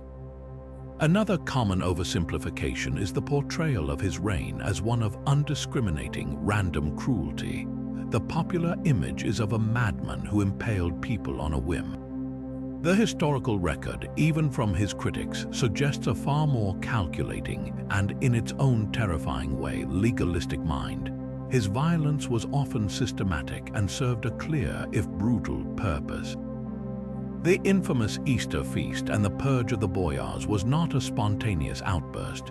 It was a meticulously planned coup designed to decapitate the noble class he saw as the primary source of instability in his realm. His draconian laws against theft and dishonesty, enforced by impalement, were applied with a horrifying consistency. In Vlad's worldview, this was not random terror, it was the application of a strict and predictable code. He was an absolutist who believed that the certainty of a horrific punishment was the only way to ensure order and obedience, creating a society where, as chroniclers noted, crime was virtually non-existent. This distinction doesn't lessen the horror, but it changes its nature from the chaotic violence of a psychopath to the cold, calculated enforcement of a tyrannical system. The persistence of these myths speaks to a deeper human need. Vlad the Impaler represents a blank screen onto which we can project our deepest fears about unchecked power, the fragility of civilization, and the darkness that can reside within humanity. The historical reality of a complex, traumatized, and strategically brutal prince is often less satisfying than the clear, archetypal image of a monster. The vampire myth provides a safe, supernatural container for these fears, while the exaggerated body counts allow us to place his evil at a comfortable distance, in a realm beyond human understanding. Furthermore, the myths serve a nationalistic purpose for both his supporters and detractors. For his enemies, he is the perfect villain to justify their own historical actions against him. For some Romanians, the legendary figure, however exaggerated, embodies a spirit of fierce, uncompromising resistance against impossible odds. The real Vlad Dracula was a man of his time, a product of unimaginable trauma, a student of ruthless realpolitik, and a ruler who chose terror as his primary tool of statecraft. The vampire, the monster, the superhuman fiend that is a creature of ours, a legend we created because sometimes a real historical figure can be far more terrifying and complex than any myth. While Bram Stoker's Dracula launched the legend, the figure of Vlad the Impaler has since escaped the confines of Gothic horror to stalk a far wider landscape in modern media. His presence now haunts every corner of pop culture, from high-budget historical epics to the interactive worlds of video games, each new interpretation adding another layer to his complex and ever-evolving mythos. This relentless repackaging reveals our enduring fascination with the man, but it also constantly reshapes public perception, often blending fact and fiction so seamlessly that the line between the historical prince and the fictional monster becomes almost impossible to distinguish. In the realm of cinema and television, portrayals of Vlad have swung like a pendulum between the monstrous and the tragically heroic. Many productions, particularly Hollywood offerings, can't resist the allure of merging the man with the vampire myth. Films like Dracula Untold attempt to craft an origin story, presenting a Vlad who reluctantly embraces a dark power to save his family and his people, effectively turning the Impaler into a superhero with a monstrous exterior. This narrative, while compelling, prioritizes dramatic arc over historical reality, inventing a supernatural dilemma to explain his brutality. On the opposite end of the spectrum, more grounded historical dramas strive for authenticity. Romanian productions such as the television series Cezătoria la Sange and films like Vlad often depict him with a sharper focus on the political intrigue and the relentless Ottoman threat, offering a perspective that is more national hero than universal monster. These interpretations showcase his strategic mind and the impossible choices he faced, providing a crucial counterbalance to the Western tendency toward sensationalism. Even documentaries contribute to this patchwork. While aiming for facts, they must still choose which sources to privilege, often framing him either as a necessary defender or a pathological tyrant based on the selected historical accounts. The world of video games has proven to be a particularly fertile ground for the Vlad mythos, as the interactive nature of the medium allows players to step directly into his story. Games like Civilization series cast him as a leader of the Romanian civilization, his unique abilities often granting military bonuses against more powerful enemies, a clear nod to his asymmetric warfare tactics against the Ottomans. Here, he is reduced to a set of game mechanics that emphasize his strategic ruthlessness. Other titles, like Castlevania, use his name and legend as a foundational element for their Gothic worlds, though the connection to the historical figure is often tenuous at best. Perhaps the most interesting explorations come from games that attempt to grapple with his morality directly. Certain role-playing games might present quests or characters that reference his methods, forcing the player to consider the brutal calculus of using fear as a weapon. This interactive engagement allows for a more personal, albeit simplified, understanding of the pressures he faced, making him not just an image on a screen, but a set of difficult choices to be navigated. Literature beyond Stoker continues to dissect and reimagine his life from countless angles. Historical novelists like Elizabeth Kostova in The Historian weave his story into a modern-day thriller, treating the historical Vlad as a spectral presence whose dark legacy stretches into the present. These works often revel in the research and the mystery, appealing to an audience that craves a blend of fact and atmospheric fiction. Other authors approach him through alternative history or dark fantasy, asking questions like what if he had never died, or what if his deal with darkness in stories like Dracula Untold was real. This constant reimagining across genres demonstrates his flexibility as a symbol. He can represent the cost of power, the nature of evil, or the resilience of a nation, depending on the author's needs. The cumulative effect of this endless cultural recycling is a powerful feedback loop that profoundly shapes public perception. For the vast majority of people, their entire understanding of Vlad the Impaler is filtered through these dramatic interpretations. A viewer who only knows him from an action film will carry the image of a tragic hero, while a player of a strategy game might see him as a clever tactician. This often comes at the expense of historical nuance, as complex motives are streamlined into familiar archetypes, and his most brutal acts are either glorified or sanitized for mass consumption. The real man, a product of trauma, realpolitik, and a fierce desire for independence, gets buried under layers of narrative convenience. Yet, this very process also keeps his memory alive, sparking curiosity that can lead to a deeper exploration. A compelling character in a show might inspire someone to open a history book, seeking the truth behind the fiction. In this way, pop culture acts as both a distorting lens and a gateway, ensuring that the dragon's son remains a subject of debate, fascination, and horror, his story forever being rewritten for a new generation. Even after centuries of scrutiny, the story of Vlad the Impaler remains tantalizingly incomplete, a historical puzzle missing crucial pieces that have been lost to time, warfare, and deliberate obfuscation. While we know the broad strokes of his life and reign, the specific details, the very clues that would allow us to fully understand the man behind the monstrous reputation, are shrouded in a mist that even modern scholarship has been unable to completely dispel.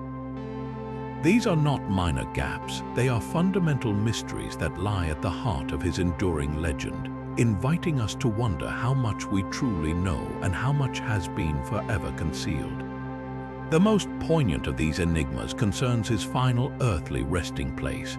The romantic and widely accepted tradition holds that his loyal soldiers managed to recover his body after that fatal last battle near Snagov, and secretly transported it to the isolated monastery on Snagov Island for burial. This narrative provides a sense of poetic closure, interring the prince in a sacred site he himself had endowed. Yet, when archaeologists opened the supposed grave in the 1930s, they were met not with the bones of a warlord, but with the remains of large animals. Later, more thorough excavations in the 1970s uncovered other bones around the church, including a headless skeleton draped in a purple silk cloth, but carbon dating placed these remains centuries off from Vlad's death. So where is he? The possibilities are as intriguing as they are frustrating. Was his true grave elsewhere on the island, perhaps in an unmarked spot to prevent desecration by his many enemies? Was his body destroyed by the Ottomans as the ultimate act of victory? Or does he lie in an entirely unknown location, a secret kept so well that it has never been uncovered? The absence of a confirmed grave feels symbolic. A man who wielded such undeniable, tangible power in life has vanished without a physical trace, his body becoming as elusive and ghostly as the legends that surround him. Beyond the question of his grave, the full scope and scale of his military campaigns remain a subject of intense debate. We have the grand narratives of his major confrontations, like the legendary night attack on Maims camp, but what about the countless smaller raids and skirmishes that defined his guerrilla war? The historical records written by his enemies are prone to wild exaggeration, making it nearly impossible to separate fact from propaganda. How many battles did he actually fight? What were his precise tactics in the field beyond the broad strokes of scorched earth and ambush?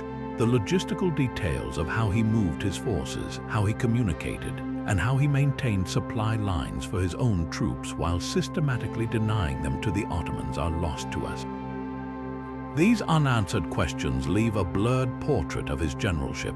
We see the brilliant strategic mind and the shocking results, but we miss the intricate moving parts that made it all function, the minute-by-minute decisions that turned a desperate resistance into a stunning, albeit temporary, victory. Then there is the persistent, alluring whisper of hidden treasure. As prince, Vlad seized the vast wealth and estates of the boyar families he eradicated, amassing a considerable fortune that would have been necessary to fund his army, build his fortifications, and maintain his court. Yet, after his death, this treasury seemingly vanished. This has fueled centuries of speculation and treasure hunting, particularly around locations like Poenari Castle or the Snagov Monastery. Did he hide his wealth to keep it from falling into Ottoman or rival hands? Could there be a hidden hoard of gold, silver, and jewels still waiting to be discovered in a forgotten crypt or a secret chamber beneath the stones of one of his fortresses? While it is more likely that any treasury was plundered or dispersed after his downfall, the romantic possibility of a lost Dracula treasure continues to capture the imagination, a tangible link to a history that often feels like it's made of shadow and blood. Perhaps the most complex mystery involves his true web of alliances and loyalties. We know of his overt supporters and his declared enemies, but what of the secret negotiations, the back-channel communications, the potential double games he might have been playing? The forged letters used by Matthias Corvinus to imprison him prove that the world of 15th century diplomacy was built on deception. Could there have been a grain of truth buried in those lies? Was Vlad, in his desperation, ever truly tempted to re-engage with the Ottomans to secure his throne, despite his profound hatred for them? His years in Hungarian captivity are a particularly dark period, with little record of his activities or communications. Did he have clandestine supporters working for his release? The historical record shows us a man who was often isolated and betrayed, but it is silent on the possibility of any hidden allies who remained loyal to him in the shadows, their stories lost because they were never written down. These lingering questions are more than just historical footnotes. They are the very spaces where history bleeds into legend. The human mind abhors a vacuum, and when facts are absent, stories rush in to fill the void. The lack of a confirmed grave allows for tales that he never died, that he rose again. The unknown details of his campaigns allow his exploits to be magnified to superhuman proportions. The missing treasury invites fantasies of immense wealth waiting for a lucky discoverer. This is how a historical figure transforms into a mythic archetype. The unknowns surrounding Vlad the Impaler are not a failure of history, but a key ingredient of his immortality. They invite us to keep searching, to keep questioning, and to remain forever fascinated by a man who, even in death, refuses to give up all his secrets. So where does this leave us with Vlad the Impaler, this man who was both a national hero and a monster of legend? His story is one of brutal contradictions, a life lived on the knife's edge between necessary evil and senseless cruelty. We saw a prince forged in the fires of betrayal and captivity, who emerged with a cold, calculating understanding that fear was the ultimate currency of power. His reign was a masterclass in psychological warfare, using horrific spectacles of impalement not just to punish, but to communicate, to control, and to deter. He was a strategic genius who turned the landscape itself into a weapon, outmaneuvering the greatest empire of his time through a ruthless campaign of guerrilla tactics and scorched earth. He unified a fractious state through terror, creating a perverse kind of order where crime was unthinkable, yet the cost was a society living under the shadow of the stake. His legacy is a tapestry woven with as many threads of admiration as revulsion. In the West, he is forever immortalized as the inspiration for Dracula, a fictional monster that eclipsed the complex historical man. Yet in Romania, he is remembered as Vlad Dracula, a symbol of fierce independence and resistance against overwhelming foreign domination. He is a figure that forces us to confront one of history's most uncomfortable questions. Can extreme and morally reprehensible actions ever be justified if they lead to a greater strategic good? There is no easy answer, and that is precisely why his story continues to captivate us centuries later. He represents the ultimate enigma, a defender of Christendom who employed the tactics of a devil, a ruler who brought stability through savagery, a man whose name means both dragon and devil. He remains a puzzle we are still trying to solve, a dark mirror reflecting our own fascination with power, survival, and the limits of humanity. What do you think? Was Vlad a necessary monster for his time, a product of a brutal world who did what he had to do? Or does his extreme brutality place him beyond any possible justification? I'd love to hear your perspective on this historical enigma in the comments below. If you enjoyed unraveling this mystery with me, make sure to subscribe and hit the bell for more deep dives into history's most fascinating figures. For those of you eager to continue the journey, I've included links in the description to some fantastic further reading and information on visiting the incredible locations, like the windswept ruins of Poenari Castle that keep his story alive. Thank you